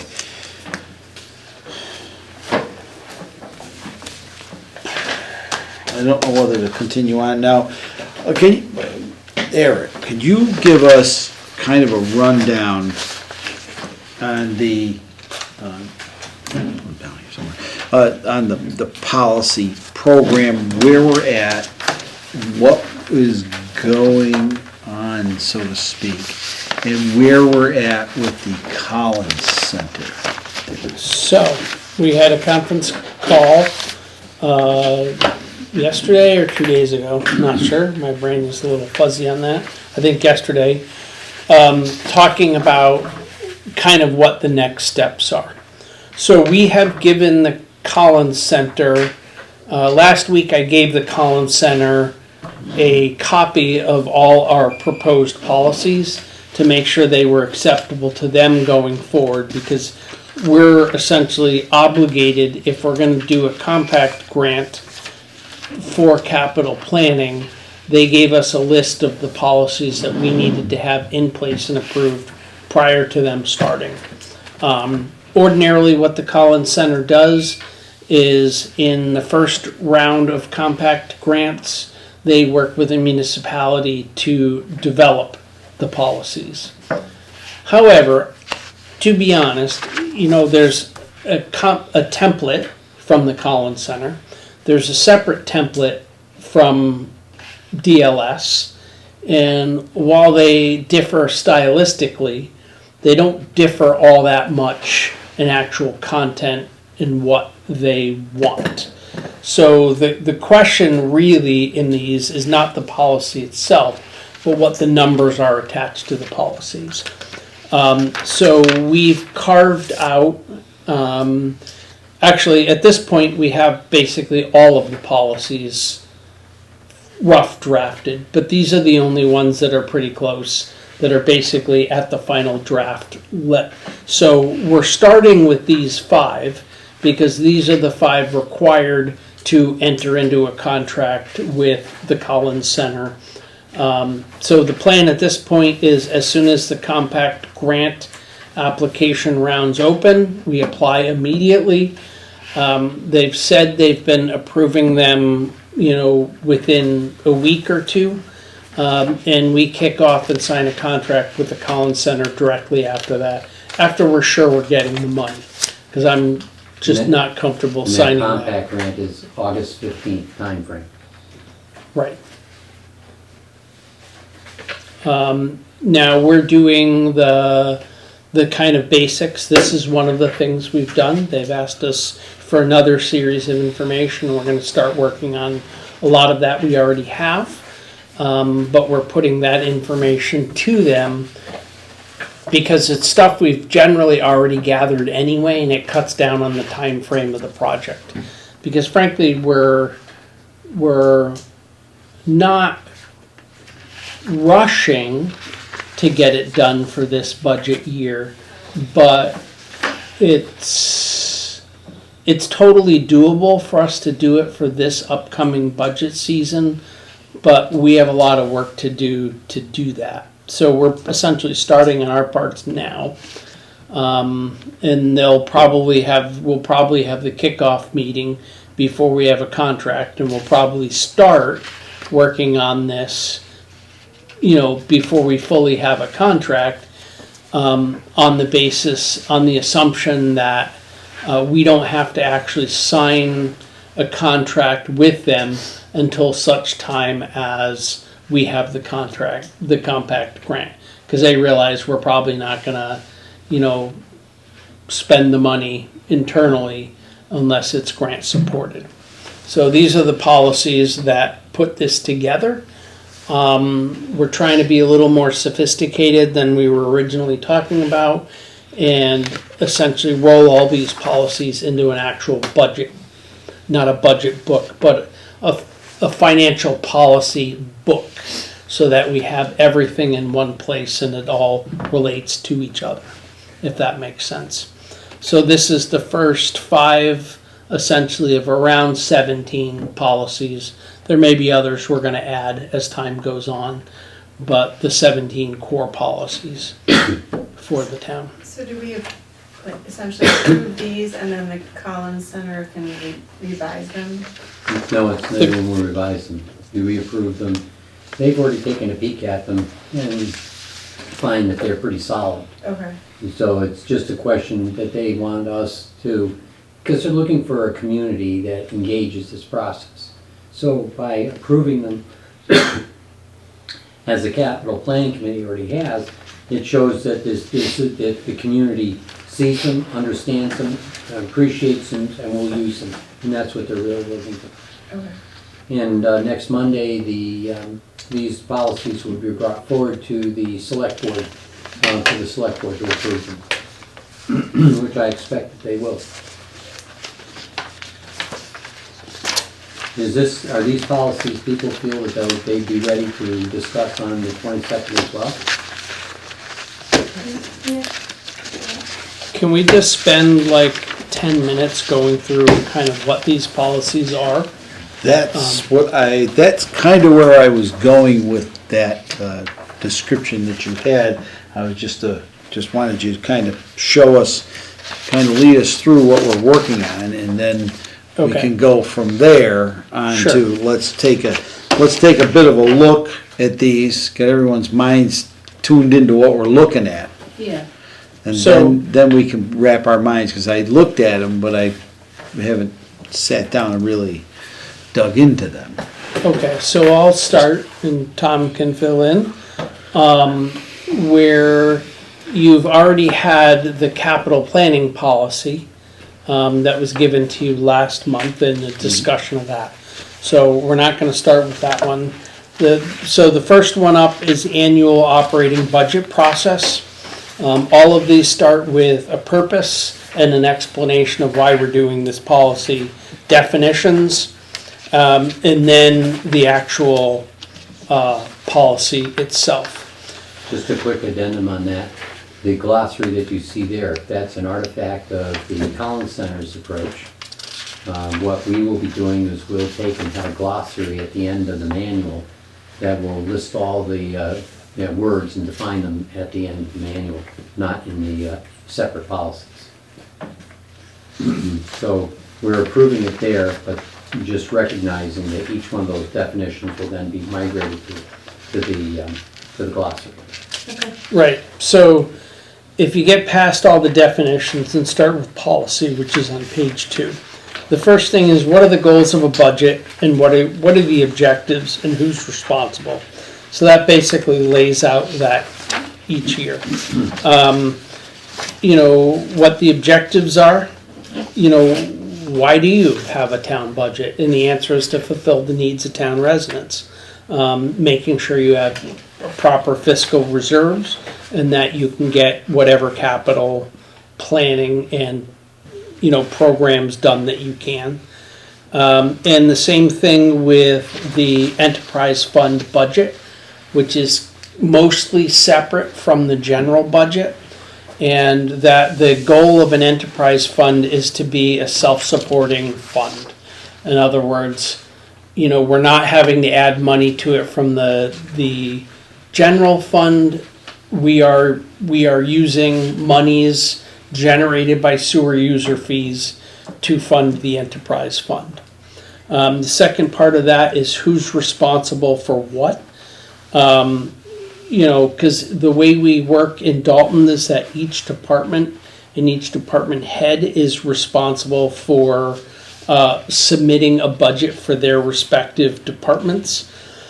And that basically says that they're responsible for doing what they need to deliver whatever their department is responsible for, and to fully budget for their their expenses. As a side note, you'll notice if you go back to page 2 where you start with policy and look at each one of the items, the subject matter of each one of those items is in bold. This is not anything that DLS or Collins Center does. This is what we've done, because instead of having to sniff and hunt and dig every time you go through, if you have a question in mind, you can look through to see the bold items and help you zero in on what you want. And even within the sub-objectives like 1A, B, and C, those are also highlighted. And if you go to look at the budget calendar, we've broken it out by months. Instead of just having a series of 15 numbers in random order, I tried to put them in an order so that you could just see where you were moving through the calendar year.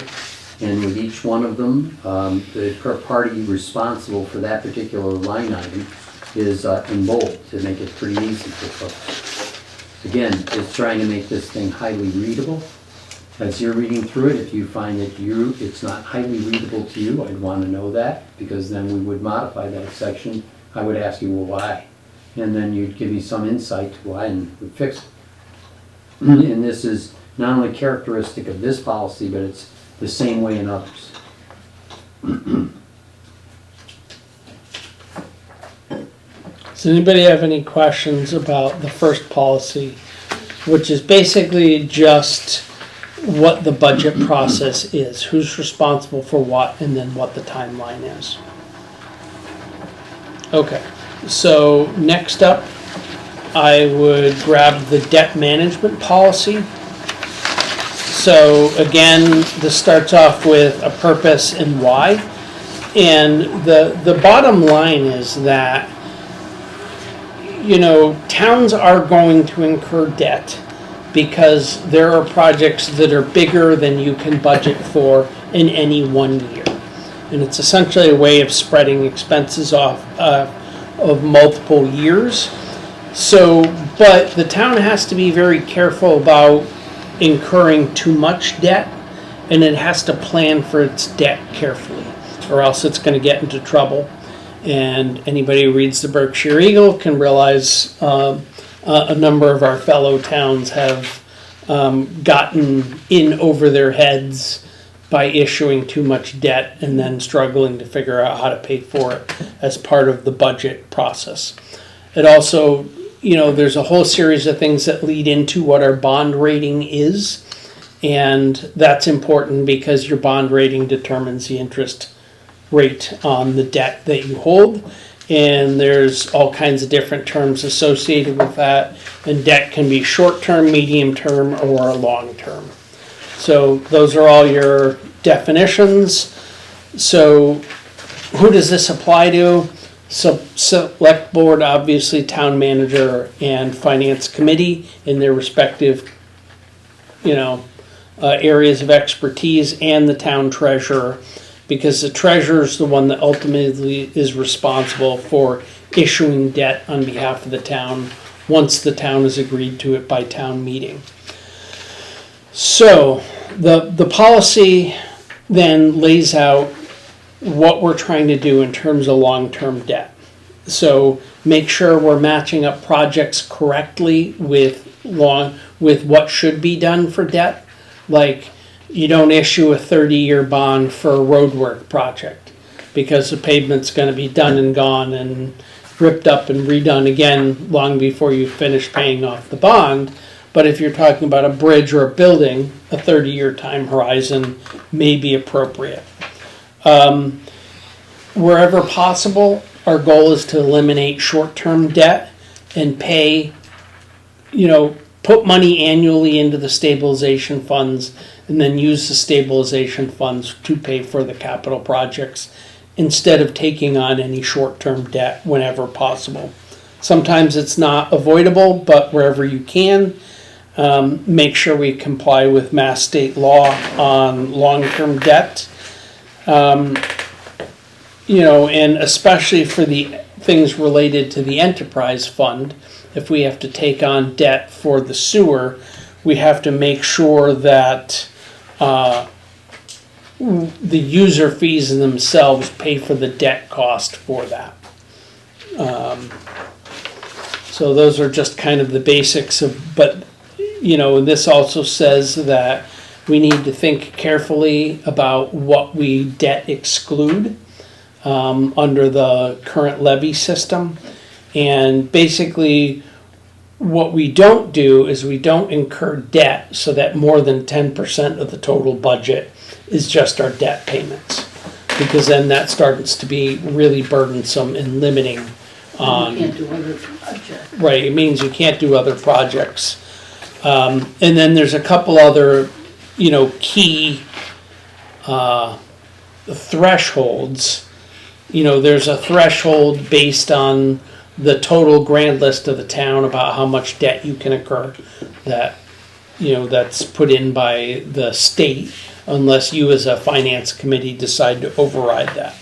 And so this has basically gone through what we do for long-term debt, what we do for short-term debt, if we choose to take on, and what the limits are of what debt we're going to incur, and then how we structure the debt. Ideally, you want to structure it so you have a faster payoff initially, so you create, with time, say if you got a 30-year debt, you know, after the first 10 years, you've paid off enough of a fraction that your total debt, annual debt costs go down significantly to free up room for other, because you don't want to take on one big massive set of debt and then not be able to take on any more debt for the next 30 years. So that's just kind of talking about how we structure We're debt. already in that position. To some extent, we are with the high school, and that's going to limit us.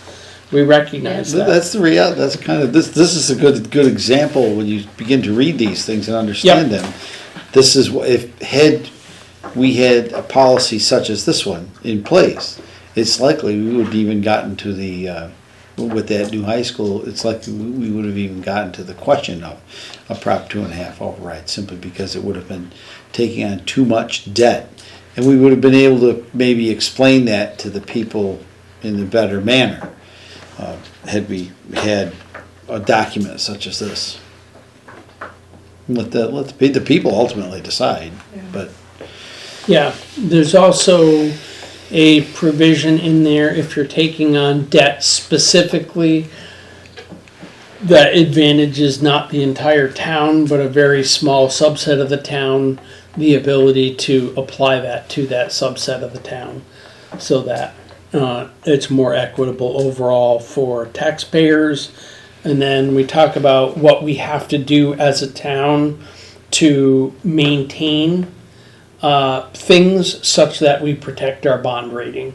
And one of those things actually is having a complete set of fiscal policies with defined targets for bond rating and adequate savings in our both special revenue funds where we have them, and then also in our stabilization funds. So, and then goes into reporting, what we have to do to be transparent both with the public and the auditor, that we're doing our filings on time, and that we're, we maintain an accurate, up-to-date schedule of where we are in debt, so that both the capital planning committee and the finance committee and the select board have that information when they're making decisions on potentially taking on other debt. The last part of this is procedures, who's responsible for what. As part of this, that's fairly self-explanatory. And if you have any questions about that, we can certainly answer that. And that is basically the debt management policy.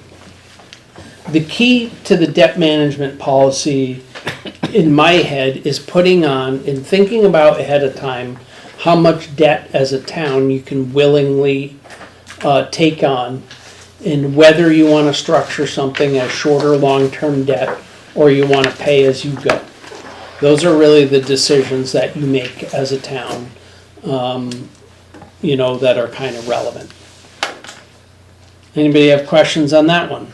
I think what will help is that information as we go through it, will clarify how much debt we can take on and not take on. That's the real important part. It's easy to say, okay, we'll take on debt. And you're right, we've seen towns around the Berkshires that take on all the debt and now they can't afford it. You know, Right, they or have it cash really- flow to pay it off. It really restricts their ability to run the Yeah. general government It functions. really clarifies it- the risks we're taking one way or Absolutely, when another. it comes to a larger thing like a high school, for Yeah. instance, Yeah. or I a mean, middle school, or an elementary, even an elementary school, the finance committee at any point, if we feel that it's not, it doesn't fit what we could do, the finance committee can actually, we can ask for a peer review of whatever it is that's being proposed. We can insist on a peer review take place. And once that decision is made by the finance committee, that has to take place. There's not there isn't a town vote on that. It's not stopping it, but what it is making sure that the townspeople are it's protected. an awareness. And they're fully aware of what's taking place. Had that opportunity presented itself, it's likely a peer review may have slowed the process, may have not have stopped it, but may have slowed the process of that new school that's really has us tied down pretty tightly. So. Yeah, so if everybody's kind of okay with my explanation of debt management policy, let's look next at the enterprise fund, because that's fairly quick. So think about an enterprise fund as a completely different budget. It's not part of the general budget. It's a completely separate, self-funding enterprise that has revenues and it has expenses and it has a piggy bank. It has its own equivalent of a stabilization fund, which is called retained earnings.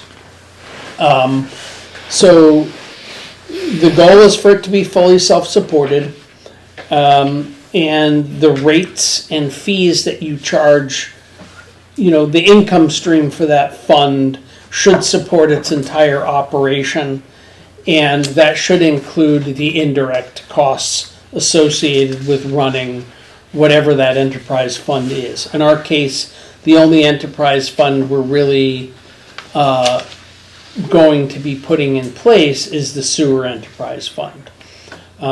There's plenty of other things that could be enterprise funds, but for us that's the most expensive and probably the most important. So, and this also lays out farther on how indirect costs are allocated for this fund. And it also states that any monies, that come from the sewer user fees that are expended in that year go into the retained earnings, which is the savings fund essentially for the enterprise fund. So let me ask you about the enterprise fund. In the case of an enterprise fund, if for instance, the town were to, and I'm going to use this as an example. I don't know if it'll ever happen or it won't. If, for instance, a set of solar panels over this parking lot out here at the senior center, you see parking lots all over the United States being covered with solar panels. So if the town were to say, okay, we see that there's an advantage that we can produce some renewable energy on our parking lot, is that something that would be considered for an enterprise fund, or would that be something different? Different. Well, different because it doesn't really, well, I guess it does have expenses and it kind of has revenues. Well, I've never seen an enterprise fund for solar. I've seen like some towns do their park and recreation budgets through an enterprise fund because they charge the residents enough to participate in youth sports and other things that they generate the majority of revenue used for their park and rec and salaries and indirect and all that. And then they occasionally will have to transfer in from the general fund to square it up if it's not quite self-sufficient. I think in instances of solar panels over parking lots or solar fields and all that, the town institutes a municipal light plant structure, and that entity is in a way kind of a little bit like an enterprise fund, but it operates separately and manages the solar panels, but unfortunately not called an enterprise fund. Yeah. The other big thing we need to keep in mind with an enterprise fund is an enterprise fund should have a reserve balance in the retained earnings that's equivalent to roughly 25% of the operating budget, because that gives you essentially 3 months worth of operating expenses if something bad happens, and some ability to affect repairs if you have some sort of structural problem. So the in that total minimum reserve target should encompass, if we know we have really expensive repairs coming up, you would basically start building up that retained earnings fund, even supplementing it with other monies so that you have monies to deal with significant repairs. Would it behoove us, and now I'm only because I've heard a number, would it behoove us to have in here some percentage that we can either set as a target or hold once we reach the target? Would that be something? I think it That has would to be fluctuate contained a little within this. bit, because based Yeah. on what you're taking on. If you anticipate you're taking on some big project, then you're gonna want to have a higher percentage there to build it up. Mhm. But then, once that's done, you lower that, so. The one thing that we encountered in the capital planning committee was the thought that enterprise funds is so new in the town of Dalton that by leaving the policy a little bit looser at this point for a year or Yeah. two, Yeah, to see helps how us it's, see how we actually functions, respond and deal with the S. yeah, And then firm things up once it Yeah. becomes clear what we can and can't do. yeah, Yeah, but I mean, the one thing that's clear is that when it comes time to set the annual sewer user fees, which is coming up in September, you want to be able to set them based on, we got to have the Pittsfield municipal intermunicipal agreement signed on both, on both sides, which we're still waiting from some data back and forth on that. And then you want to know what we've budgeted in terms of, time and labor from public works employees. Because although we designate some as directly related to sewer, the reality is we use all the employees for bigger jobs. So we have to figure out what indirect costs, what the employee costs are, what the indirect costs are associated with those employees, and then build that into. So my concern is that the first year we get it close enough that we're not having to transfer from reserves right. because we blew our initial enterprise fee budget. The last part of this, or one of the end parts, is a definition for, the definition's already there for indirect costs, but then how you calculate the indirect costs and what the basis is for the indirect costs. And that is the majority of the enterprise fund policy, just saying, A, we're going to set it up. We're going to account for everything that goes into the account, revenues and expenses. We're going to account for it financially completely separate with the budget, and we're going to intend for it to be a standalone, self-funded, financial entity, if that makes sense.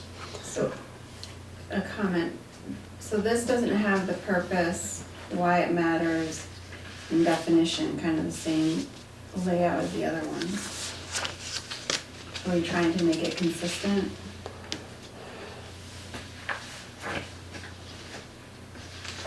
You're right. It does not.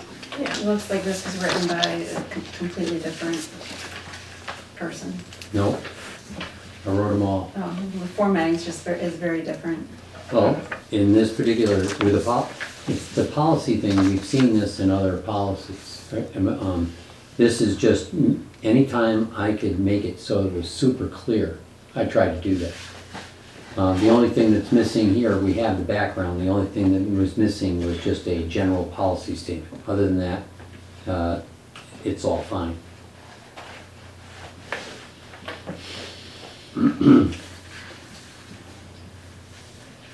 Well, we could definitely add a purpose up front to that section Yep. to mimic the others. Or That, the why it matters. That's background. That's just the, in other things, it's called why it matters. Or it's called, in other policies, use the word background. I change it over to why it matters. So Can we make background it and consistent? same thing, so I'll just change background to why it matters.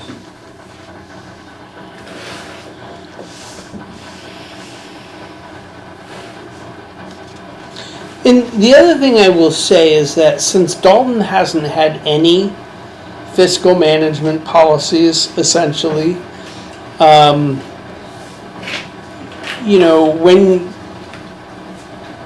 this is not going to be a one and done. When we finish all of the policies, I think in a year or two we're going to need to review them, and I think this is going to be an iterative process over a period of years.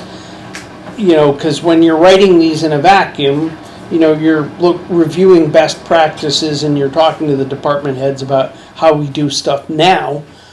But there's going to be a number of things in here that are subject to revision I'm not saying that when we get the final policy manual, we're going to put that in place and It's not not touch set it in for the stone. next 10 years. Yeah. As we go through this, you're inevitably going to find things that don't match and don't matter, or not don't matter, but don't match the way you're actually doing business. I'm doing the same thing with some of the other policies. I'm sitting down with the town accountant, sitting down with the treasurer and the collector and say, okay, how do you reconcile? Who reconciles, the cash to the deposits? Who reconciles all the bank accounts themselves? How do we then reconcile that with the budget, which is the accountant's responsibility? Because I know the overall process, but how we do it exactly, that we still need to capture. Okay, so the next thing is a combined one, which combines free cash, stabilization fund, and reserve fund policies. And just a quick comment, what this is typically called in other communities is financial reserves. But when we're looking through, that isn't necessarily a term we use commonly. So I thought if we could say free cash stabilization fund and reserve fund, people are going to know exactly why they're looking at this thing. Right. So again, that one we do start off with a purpose. And the reason they're lumped together is collectively they are the financial reserves of the town that are available in emergencies or to get projects done. So purpose, definitions, and then again, why it matters. So the goal is really long-term stability and to prevent single-year large spikes in funding required. Like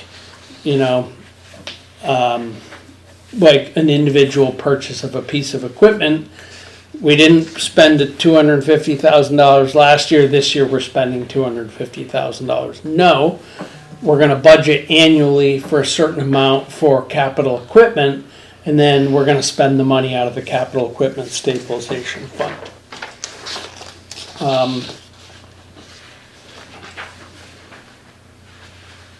So the important part in here are the amounts.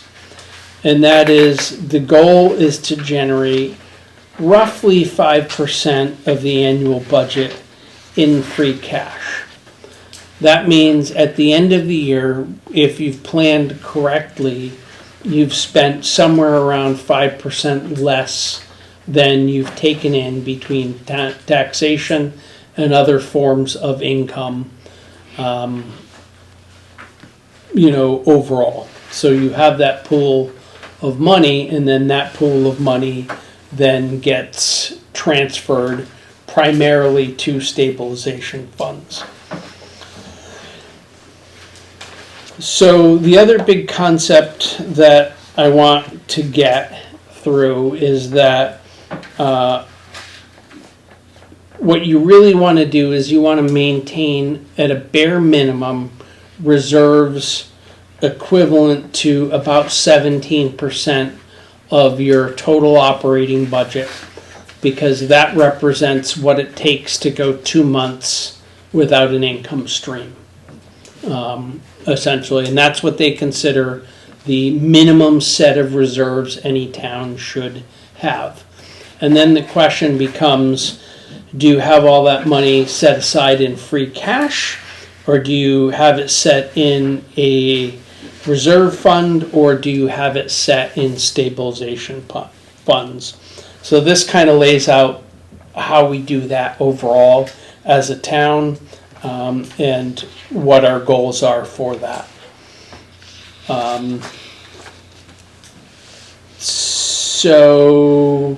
And one of the things that's important is that we know annually exactly what we have available in the stabilization funds and free cash. And that implies, as a accounting office, we get it done early enough that we can certify free cash, ideally in the fall. So we know, but that implies that we move quite a bit quicker in terms of getting the books finalized than we have been. So that is one of the goals of the new town accountant, is to make sure we're doing that in September, October timeframe, not like we did this year, and push it all the way up to the annual meeting, not knowing whether we were going to have free cash certified. How is it we can move the needle for free cash more quickly? So What is it that has to take place to move that needle? So they basically have to close the books on the previous year completely, be fully reconciled, and then you can, once you're fully reconciled and you know what all your income is and you know what all your expenses are, you can submit to DOR to certify your free cash. And you can technically do it before you've even been audited. So Why not? So the goal here is to do both things: get audit ready as soon as you can, and to get your free cash certified as soon as you can, and get everything ready to set a mill rate so you're not waiting till December to do that. The goal is to get that out of the way as soon as possible, because once free cash is certified, as a town you can spend it. When free cash isn't certified, you can't spend it. So that's important. So this policy kind of lays out what our minimum levels of free cash and what our priorities are for spending free cash. So the number one priority is, generally speaking, we're not going to use free cash to prop up operating expenses. We're going to use free cash for capital and for stabilization purposes. Because you really don't want to rely on free cash to be propping up your operating budget. So you can read through the policy on free cash, what our expected minimums in free cash are as a function of the operating budget. And then if you look on page 4? 1, 2, 3, 4. On page 5, this is what we think is appropriate. In other words, whatever free cash we generate, this is the relative portion we're gonna plan on putting in those stabilization funds, kind of in order of priority. So you can see what we're looking to put in. And then a certain percentage of free cash is, remains and can be available for other one-time, expenses or capital purchases, something like that. Those tend to be the emergency or extraordinary situational cases for free cash. Yeah.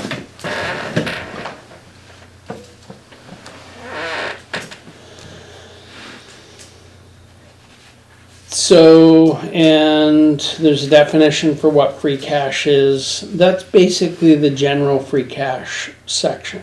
The next is stabilization. So a stabilization fund essentially is a reserve or a piggy bank fund that allows you to maintain fiscal stability. Like everybody with a savings account, the town's primary savings accounts are stabilization funds. So we segregate those into a general stabilization fund and then a series of specialty or special purpose stabilization funds. So the first policy really deals with general stabilization fund and outlines that our goal is have basically 12% of the annual general operating budget in the general stabilization fund.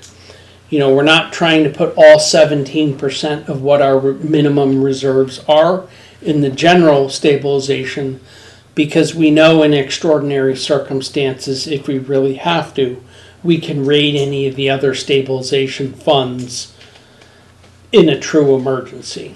So it's a way of saying we're not going to have one reserve and have our entire, emergency fund there, because that would essentially have too much money tied up in general stabilization. So the goal is roughly 12%, or to get to 12% of the annual generating operating budget in general stabilization. And to not touch that one except for emergencies or something that really extraordinary happens. The state goes broke and the town doesn't get UGA and it's $1 million short 1 year in revenue. Something like that you would need to tackle general stabilization, or we have a really catastrophic flood event. And we're outlaying a couple of $1 million, and between when we have to expend the money and when we can potentially get reimbursed from FEMA or MEMA. And this just goes through what we're expecting for general stabilization fund. In that if we dip below that, we need to be thinking strategically about how we get it back up to there so that we're not in trouble. The next one goes through the special stabilization funds, and which includes all the capital stabilization funds, sewer stabilization fund, which will eventually be wrapped into the enterprise fund. So we'll stop saving our sewer stabilization money here and wrap that into the enterprise fund as retained earnings. The newly created one for capital equipment, the newly created one for road improvement, and the legal stabilization fund. And I think that's basically it. Well, the sewer stabilization fund will migrate to becoming To a stormwater right. at some point. Right. But also the nice thing is that as we're calculating rates, you'd like to see $200,000 a year go into the sewer stabilization fund, whether it's discretely external to the enterprise or within the enterprise. So it gives you an order of magnitude how much money you'd want to divide over all the different people in town. So you ended up with $200,000 extra dollars a year in that capital fund of the enterprise. Yep, so that's the goal for the policy on special stabilization funds. And then, the goal is to put a fair amount of money in those funds. Because frankly, we have an enormous amount of capital needs.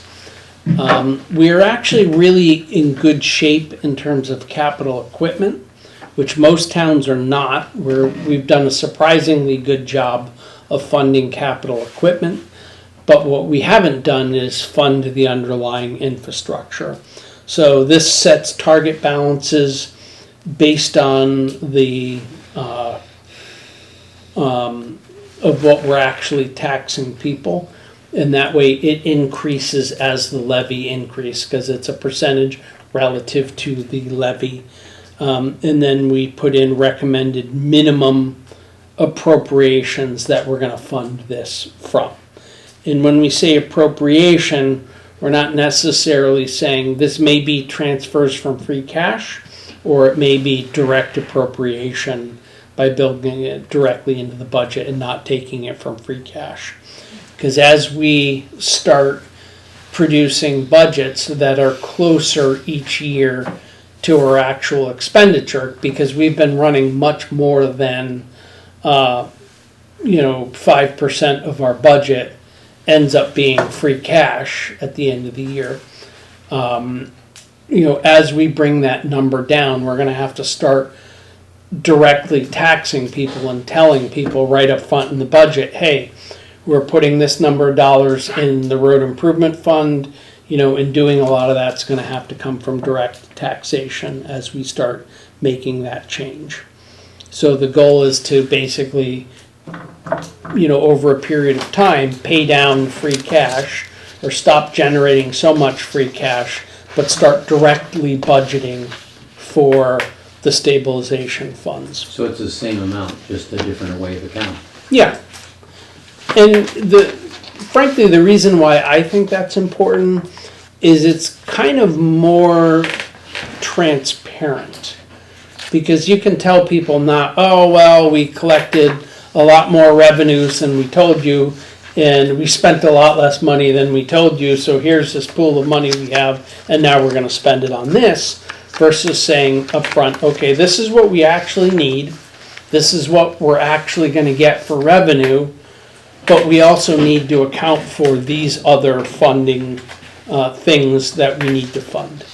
So that's where I'm hoping to take the town to over the next 3 or 4 years, is to get to that point where, it's more obvious to the taxpayer that they're being taxed correctly and they know exactly what their money's going to. And then the kind of last policy as part of this is the reserve fund policy. So the reserve fund is something that is controlled essentially directly by the Board of Finance. So it's a pool of money to deal with unexpended or unexpected expenses. So to put it in perspective, in a town half the size of Dalton, the closest I ever got, between revenue expenses was about $80,000. In a given year. And in Dalton, we typically run well over $1 million more. At the end of the year, we have $1 million+ surplus. So I think we can shrink that down, but do it responsibly as long as we're budgeting directly for expenses. But the closer you get to predicting actual revenues and actual expenses, the bigger your reserve fund has to be. Because the greater the chance that individual budgets, are going over. I mean, theoretically, if you've projected everything accurately, half your budgets are over and half your budgets are under at the end of the year. We're probably not going to go to that extreme, but I want to get us closer than we are now because I think it's fiscally responsible. So this is the reserve fund policy. It sets an upper threshold on the reserve fund policy of about 1.5% of the operating budget to the reserves. Which is definitely more than we're putting in now, but it doesn't obligate you to put that much more in as a board. So if you want to continue to put in what we're putting in now, and we live with it, that's okay. So, and that's essentially what a reserve fund does and how it operates. So happy to take questions on any of these policies as they're written. Great explanation. Thank you.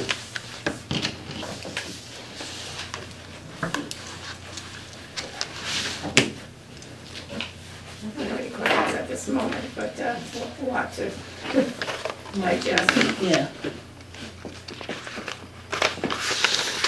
If anybody wants to get together between now and the next meeting to chat about this over a coffee or some such thing, I am them. Okay. You all have my number.